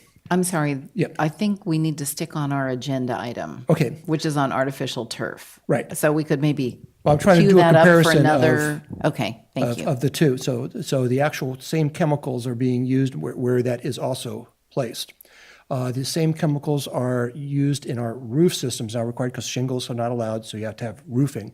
So the chemicals the toxicities you're talking about in the artificial turf and the rubbers and everything, the quantity of roofs that we have is also dispensing 10 times more carbon and materials into our creek system, coming out down our gutters and through it. So when we're fighting this artificial turf, there's an equivalent toxicities also occurring in worn out tires and wearing out roof systems that also need to be looked at similarly to what's being done with the artificial turf chemicals, because the same chemicals are being used in those systems also. Thank you. Other comments, or is anybody interested in making a motion about carrying a message to council about this topic? I can make a motion. Fabulous. Make a motion to recommend to council that they adopt a resolution to discontinue new installations of artificial turf for the following reasons: microplastic pollution, extreme heat effects, it's non-recyclable, it doesn't help us meet our zero waste goals, player injury, and carbon accounting. And people can amend or append any reasons onto that. Sure. The industry co-opted Sacramento, so we cannot ban it citywide, but what we can do is not install it as a city on city property. I said discontinue new installations. Thank you. Yeah. Thank you. Uh-huh. Okay, great. Does anybody want to offer any refinements, friendly amendments to that at all? I do want to just kind of try and offer a solution based on something that you had said, and I don't know how to write this into this resolution, but I do think, thinking about Lucchese, there's so much of that grass, most of the time it's empty. We could just stop mowing it, and you could free up a bunch of your budget to then maintain your grass on the ball fields. Just a thought. Is it okay to continue that? It's a conversion, so you would be converting, turf to other ground cover types or to no-mow. If you just let the grass go, it'll get weedy, and then you'll be weed eating it, so you'll have Sure. a fire hazard issue. There are monies available to make those transitions. Like I was just part of working on a grant with CAL FIRE to do that for some of our schools, to convert turf areas. So I think if that's a policy, if that's a park policy, there's definitely monies, I think, to do essentially, it's like kind of carbon farming in our city parks, and that would involve that conversion. Yeah, I'm sorry. I apologize. Not an expert, so Oh, that's okay. I defer think to- it's defer to great. your- Yeah. I'll second the motion. Thanks. And I'd like to offer a friendly amendment if the mover and seconder will agree, and that is to sort of, again, append that also request that the council adopt a policy of conversion of existing, so not only install no new ones, but enact policy of replacement with nature-based solutions, including no-mow and alternative plantings, and whatever else might be preference for natural or native vegetation as well. Okay, wait, so conversion of non-active turf areas? Yes. Not existing artificial turf areas? Well, Or both? yeah, artificial, existing as well, as, obviously as time and budget permit, but we shouldn't, replace them in kind. Okay, let me see. So, and adopt a policy of conversion of non-active turf areas to non-turf ground covers, and convert existing AstroTurf fields to natural grass. I'm okay with that. Does that work? Sure. Okay. Did you get that? Who's clerking? Did that come across? I see you taking notes, so maybe we can give those to Claudia and Rihanna after the meeting and just tidy it up a little bit, but I think we all Okay. know what we're voting on. All right, let's take a vote. All in favor, please say aye. Aye. Aye. Anyone opposed? No, 0. Any abstentions? No. Thank you very much.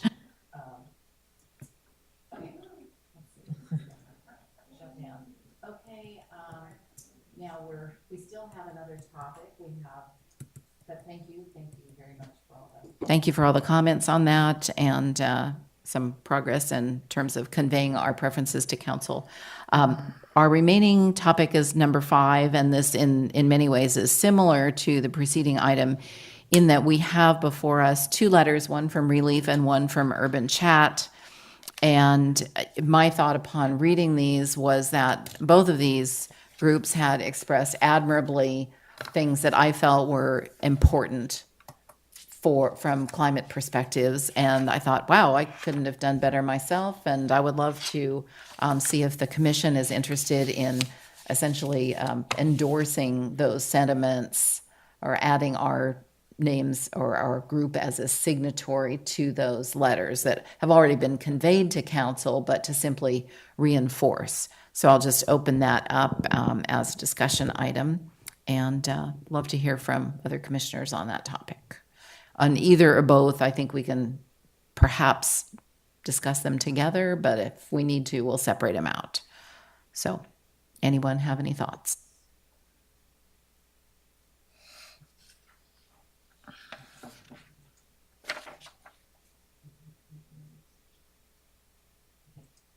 Anybody hasn't read the letters, we do have them as attachments to the agenda, and we could potentially bring them up on the screen for reading. That might be it. I saw one, I didn't see the urban chat one, I saw the. Okay. Thank you, beautiful people.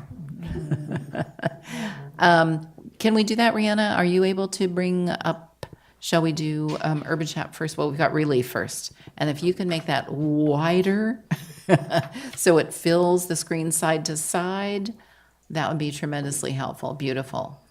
Okay, we'll give commissioners a few moments to skim that.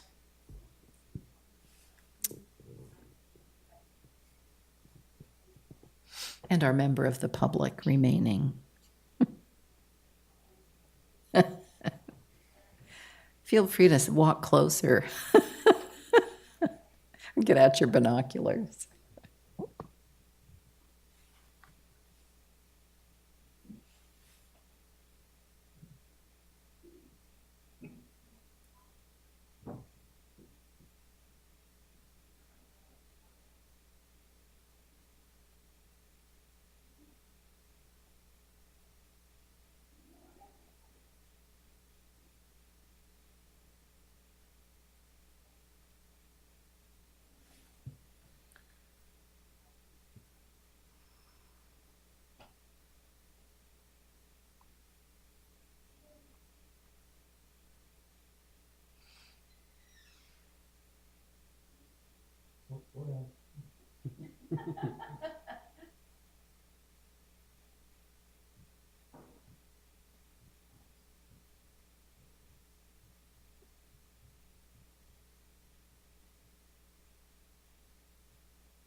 Can we do one at a time?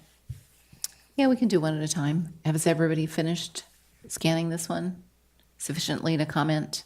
Okay, great. Any comments to offer? I have Sorry, can you kind of flesh out what you're thinking for like a resolution, or just, or how are we going to be promoting this to the council? Well, my thought was conceivably, as a body, we could perhaps make a motion to endorse these recommendations to council. Essentially, adding our own imprimatur to that of the respective groups. So that's not a real formal thing, but, just sort of adding more weight behind the recommendations, so. I have a follow-up question to that. Are we going to make our own recommendations to council?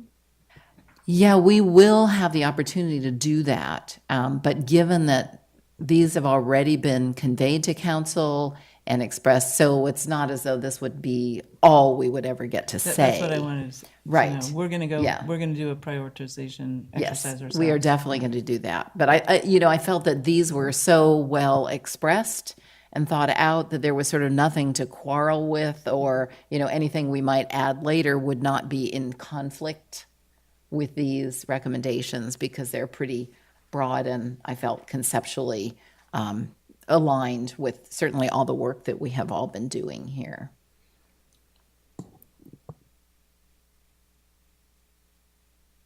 I have a comment. So on the document, I thought it was very well put together, and agree with the priorities and the way it was framed.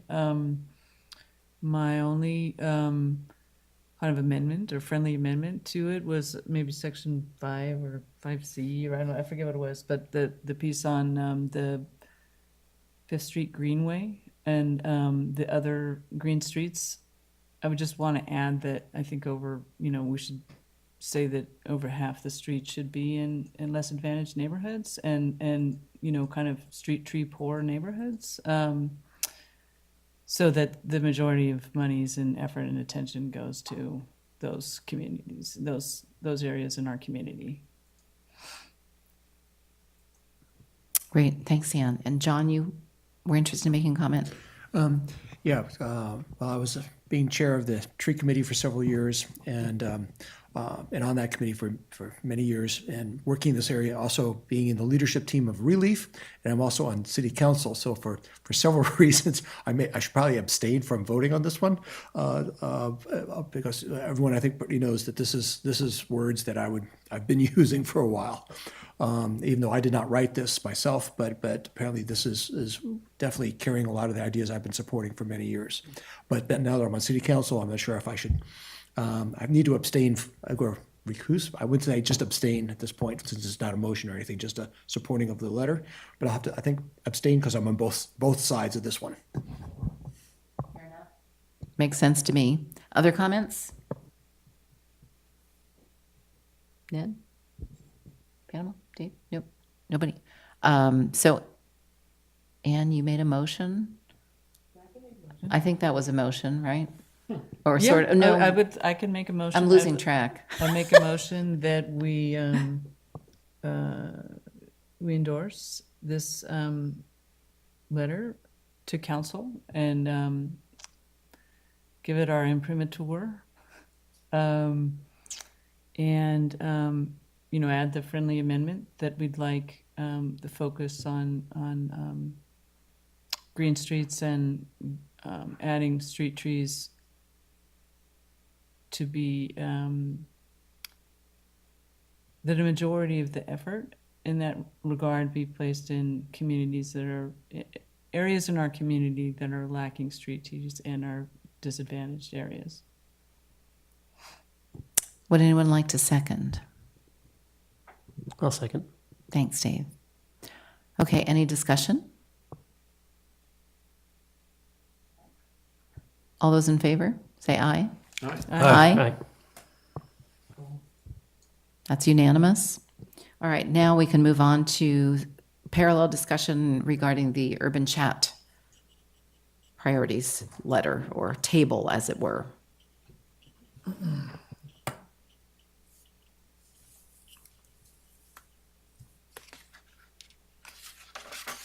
Probably make that a little bit wider. Use the margins. Thank you.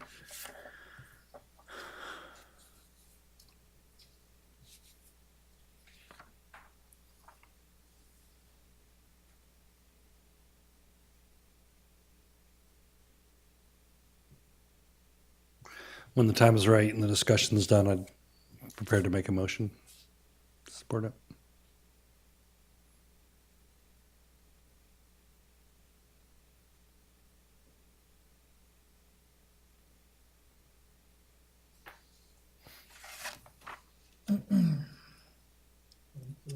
Move it over so we finish reading the last column. Thank you.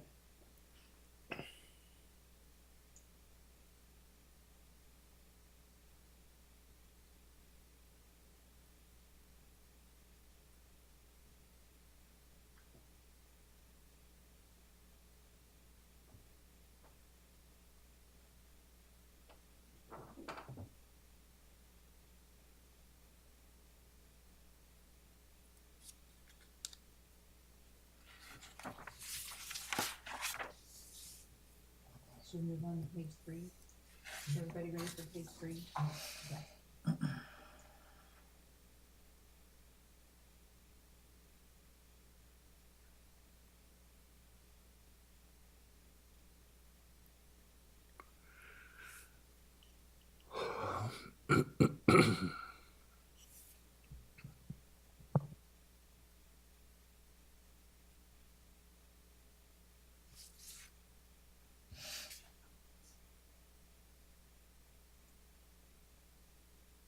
Page 4?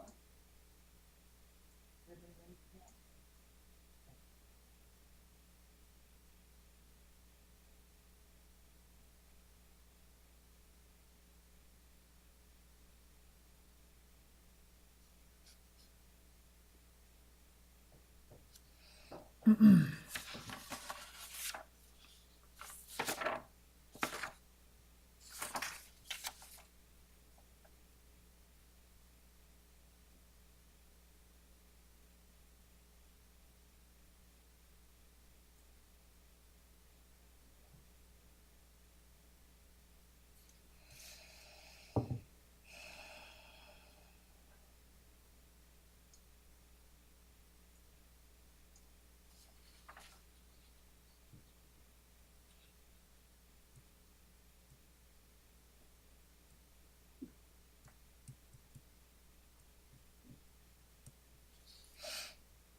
All right. I believe Panama City's ready to make a motion.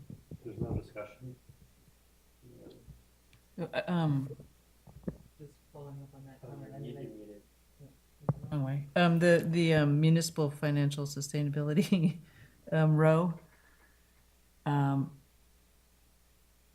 seems like it needs a little more wordsmithing.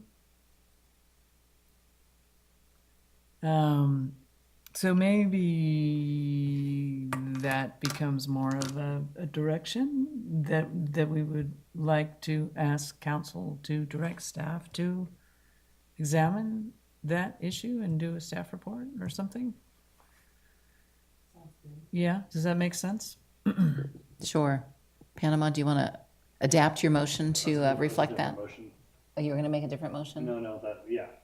I was just gonna, yes, that's a different motion. Okay.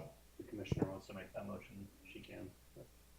Okay, do you want to go ahead and then, or do you want to do yours first? What makes sense? Would you rather not add that motion? Is that what you're saying, or?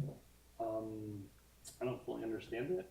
I think the exercise here is that we're considering this group's recommendations for the city's goals process and whether or not we want to endorse it.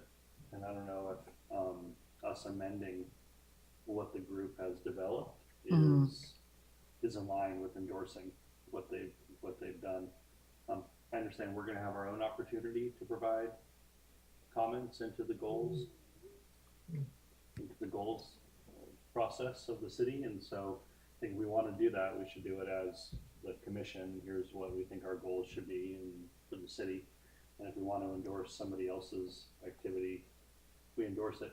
If you want to endorse it maybe with a caveat and say we endorse everything but the last line, perhaps that could be. That's what I was trying to do, was to reframe it in more of a positive way, that we understand that, more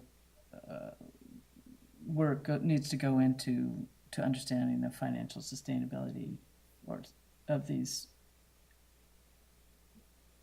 I think that, my reading of this is that they feel like these are the types of actions that do lead to financial sustainability, that these are better investments for the city and will therefore protect municipal finances out into the future. So I think that's what they're trying to get to here is like the above actions align with the goal of financial sustainability. I think that's correct interpretation based on the presentations I've heard from the group. So with that in mind, Anne, are you kind of comfortable with letting it ride? Yeah, I think it's Cool. I think it's a minor point. But Okay. John? One amendment I would like to make is this. I don't have a motion yet, so. I don't have a motion. Do you want to hear the motion The first? comment. Okay, I won't make the motion. What I was hoping to do is not just going to the city council, that may be a step, but it needs to really go to the general plan advisory committee and through that process, because what we see here in this type of list is fully aligned with the general plan advisory committee process that's going on. And so sending it directly to city council, I think the other letter was more about some policy things that was more council-based type things. What we see here is more of a general plan type of recommendations type thing. So I think that'd be a more focused area and better placement of endorsement, sending it to them to work on and say, hey, make sure that general plan is, we agree with these alignments and could you do that general plan? As well as city council, but I think the general plan advisory committee is the more appropriate place for this endorsement. or to the staff, to the general plan staff. Or perhaps council could be requested to ensure that the general plan embodied these priorities, something along those lines. Panama, you want to have a stab here? I don't know the history of how we got this, but I believe just based on the title of the document, it says the City of Petaluma's goal setting March 2023, that this is an effort to try to influence the council's goal-setting exercise. And so I hear what the council member is saying, that a lot of these items seem to relate to discussions and activities taking part at GPAC, but I think the intention of the Petaluma Urban Chat is that this goes into the council's considerations of goals. And that's fine, as long as it goes both ways. Considering the general plan for sure.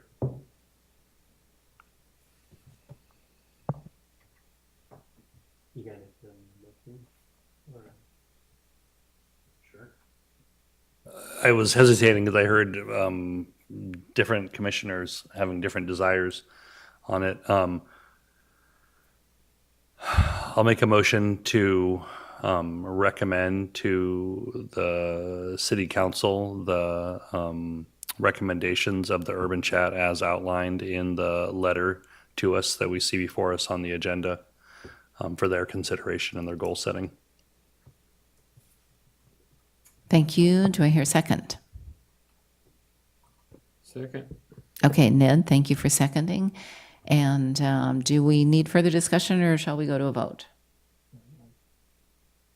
Again, because I'm also in Urban Chat discussions, and I'm also city council, so I'm in the beginning and the end, so I probably should abstain from voting on this. We will first take yes votes. All in favor say aye. Aye. Aye. Aye. Any opposed? Any abstentions? We're official. All right, thank you very much. And I believe we may be finito. No, we have committee comment and staff comment.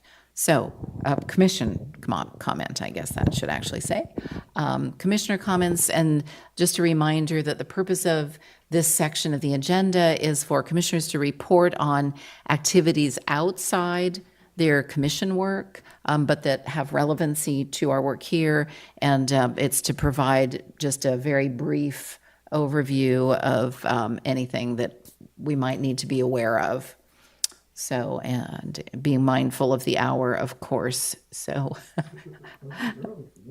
shh, shh, shh. Oh, yeah, we've heard about those meetings. All right, so commissioner comments. I'll open it up to anyone who wishes to speak. Okay, I'll just throw out a few things. Read Cosmogenesis, a pretty interesting book by Brian Swim, and he was heavily influenced by Thomas Berry. And that refers to kind of the deep stuff we're working on here. Also, Jeremy Lentz working on a new book on ecological transformation. And what was there was one thing I want to say that actually meant something. And I can't remember it. Let's hear the others and I'll remember what it is. Okay, thanks, Ned. Other commissioners? Announcements? Info items? John? I've got a little bit of a long list here, but just to let you know some of the things that I've been participating in that have impacts on this commission and climate change in general. I participated in a lunch meeting for Relief California, and it was a presentation by the San Diego Trees community nonprofit about the work that they're doing down there in San Diego. And the presentation was on their tree work through their nonprofits, through the separate cities. But there's an umbrella for this whole San Diego and their separate little thing. But also they very much tied into they have a climate change document out there, which is fully tied in with the trees that they have project going on there, which is very consistent with what we've just talked about here in our urban chat, and also our tree document that we just looked at. So San Diego is actually ahead of us already and pushing for the same things we are here. Marin County is through my water reuse committee. That's a North Bay area water reuse. Actually supported looking at sea level rise studies and trying to learn more about how to manage sea level rise in their town. And Sonoma decided not to be part of this particular project, so it's all being paid for and run through Marin County. But we have our own Sonoma County Water Agencies doing their own sea level rise and water flood management plans and monitoring, which is ongoing.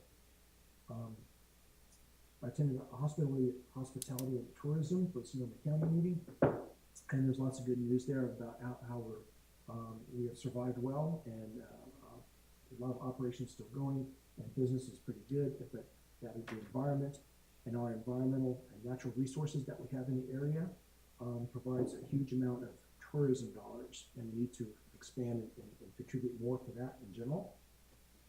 The Arbor Day is coming.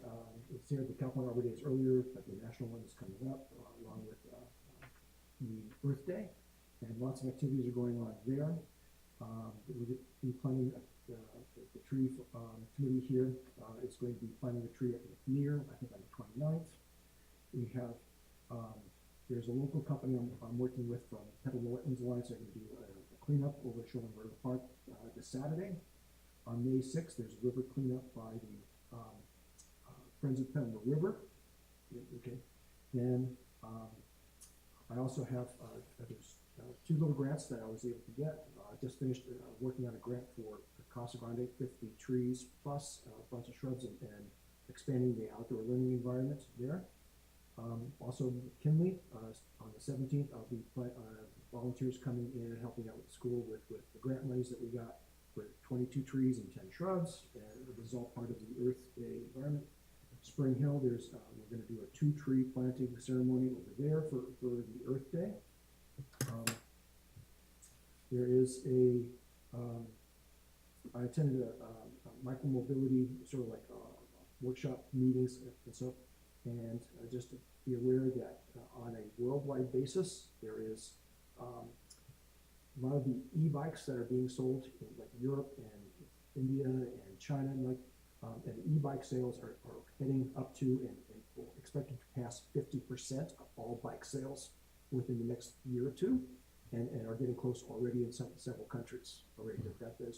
They're way ahead of us for their micromobility movement that they're bringing and being supported with dollars and support. And there's even some cities here in the U.S. that are supporting with dollars so that folks can get onto a bicycle.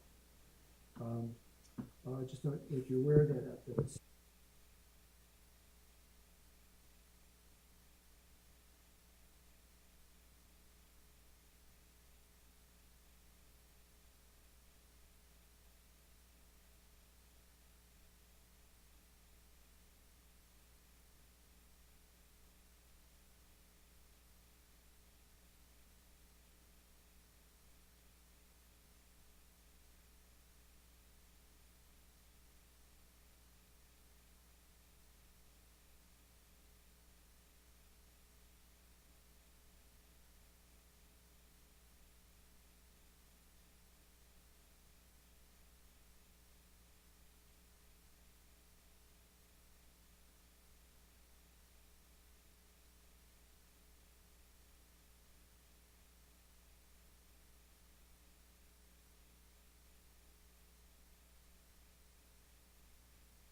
Great, thank you, John. Other commissioners having items to share? Dave?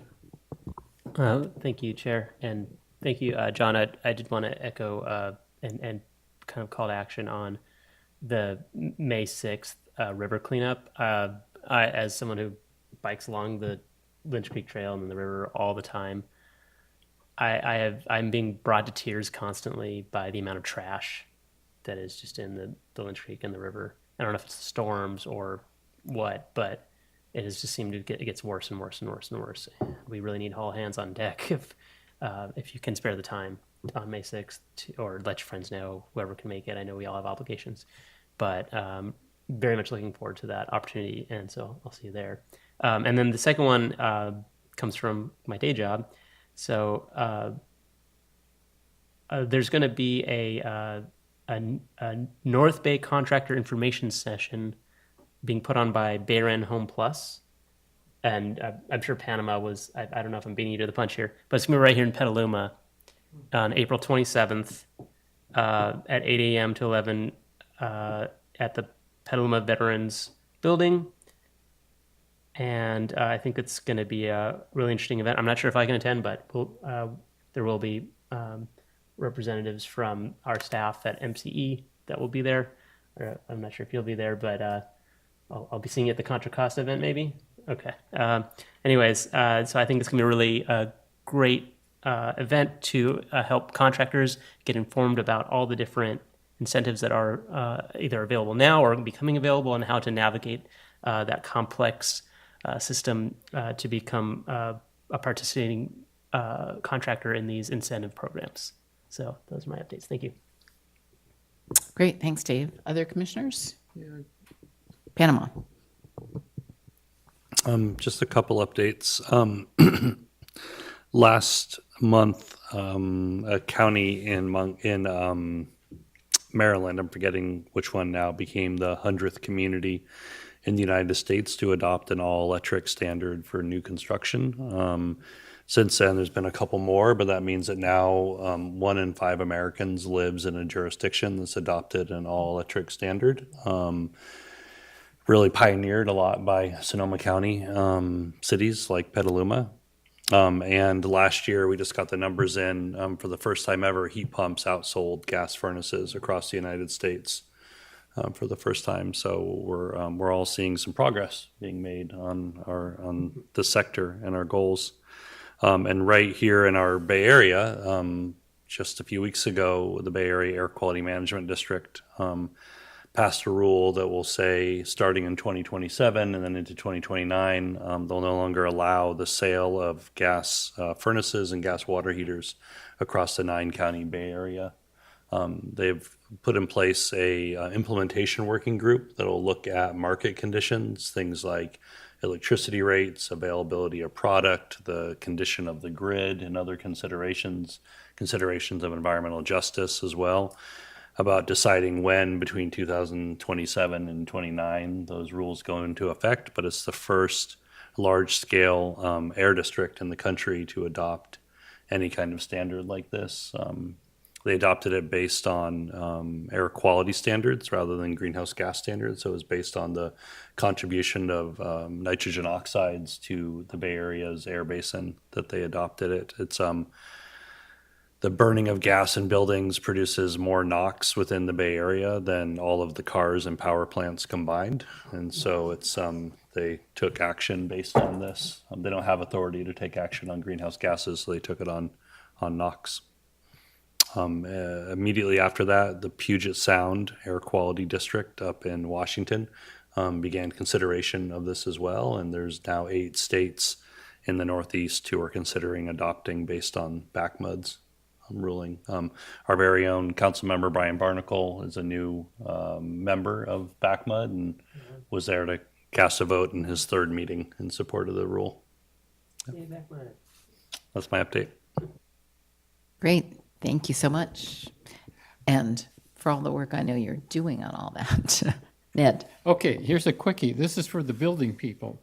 Georgia Kelly of Praxis Peace Institute in Sonoma she's trying to convene a group with a lawyer who she's very excited about the Mondragon cooperatives in the Basque region of Spain. It's a very economically powerful group and really great for workers because the pay spread between top and bottom is about 3. So the people, they own and run these things, and they're very well educated. Anyway, she is interested in trying to create worker-owned cooperatives here to do building electrification work. And so she's trying to set up something with John Crowley at Aquas and an attorney who's done the Arizmendi bakeries in the Bay Area.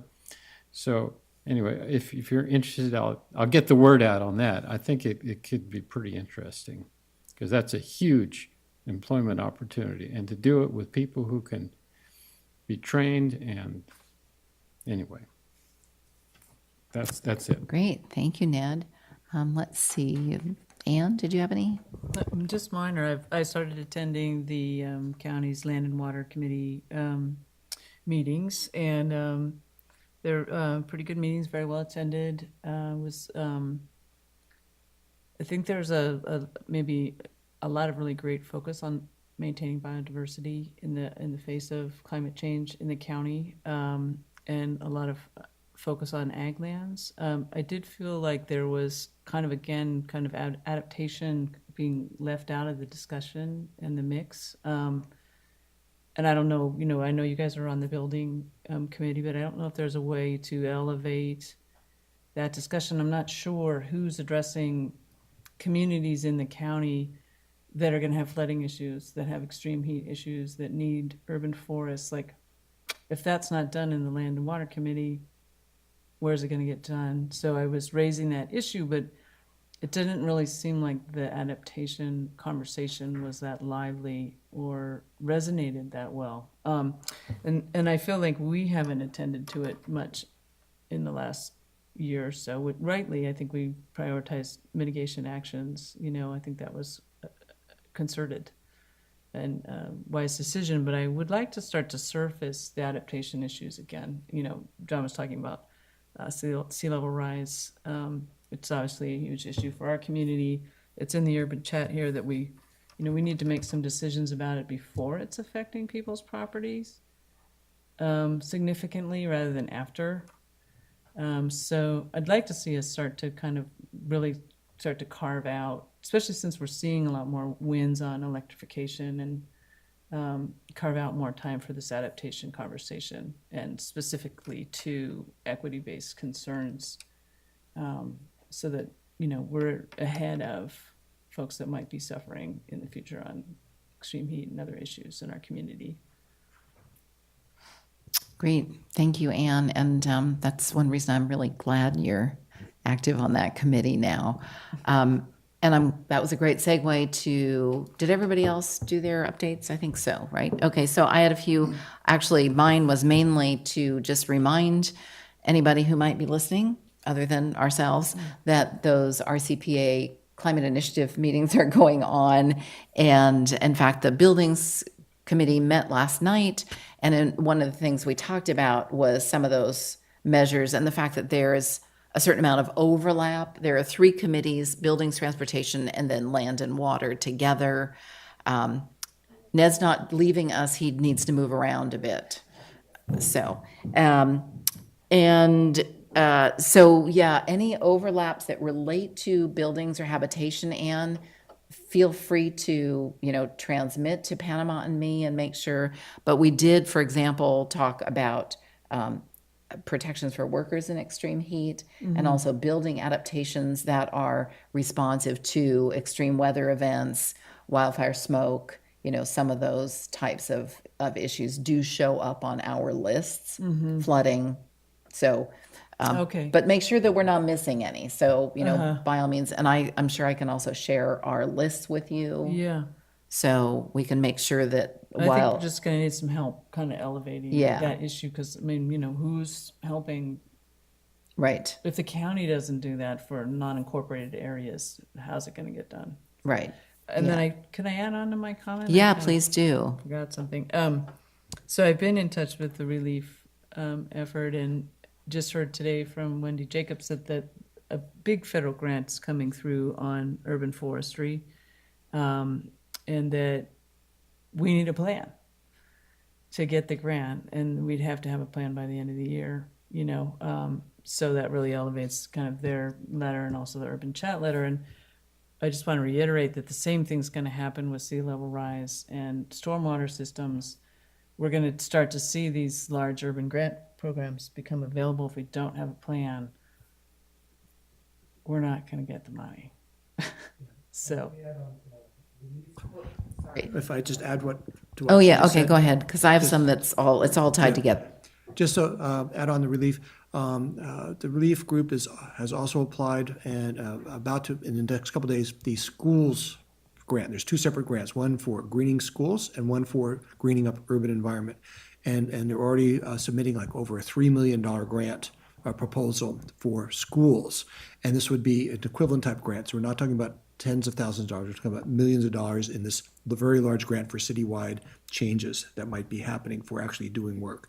So it's very substantial. And there's more, and from what I heard from at the hospitality meeting, we had a legislator come in, and he said there's a lot of money coming down the pipeline like this, and we need to be prepared ahead of time because there's going to be short turnaround for writing the proposals. So we need to be thinking now. Like, we need to do the Green Streets plan. Like, we need to have approved sections, Green Street sections, for example, which isn't a big lift, but that's something the city could contribute.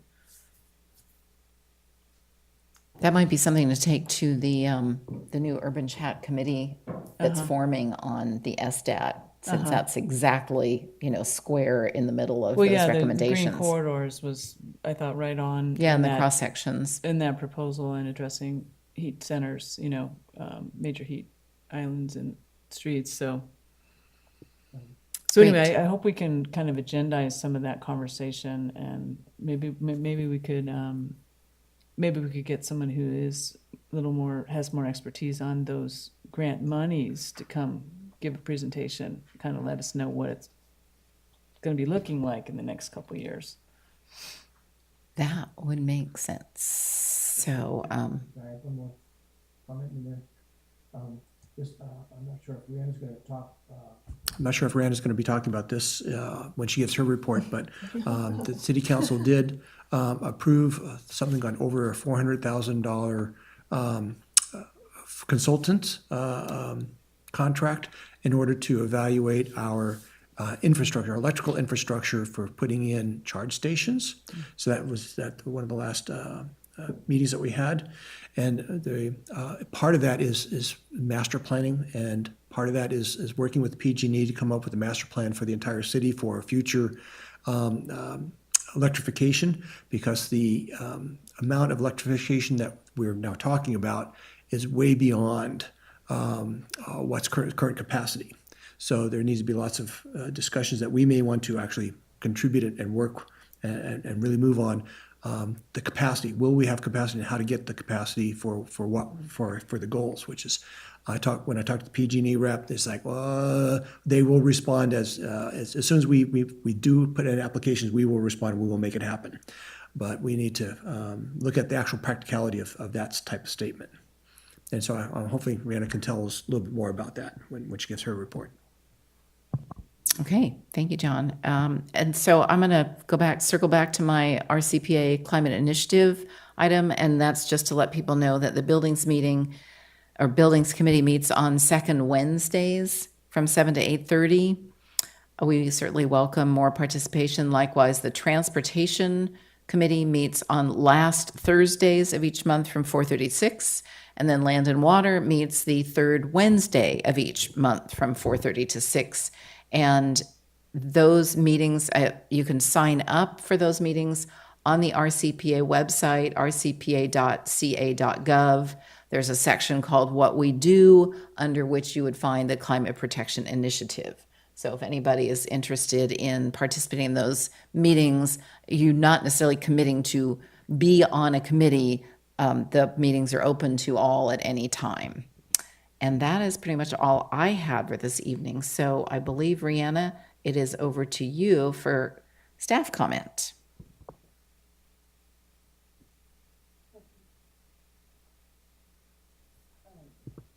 I just want to make sure Ned's feeling okay.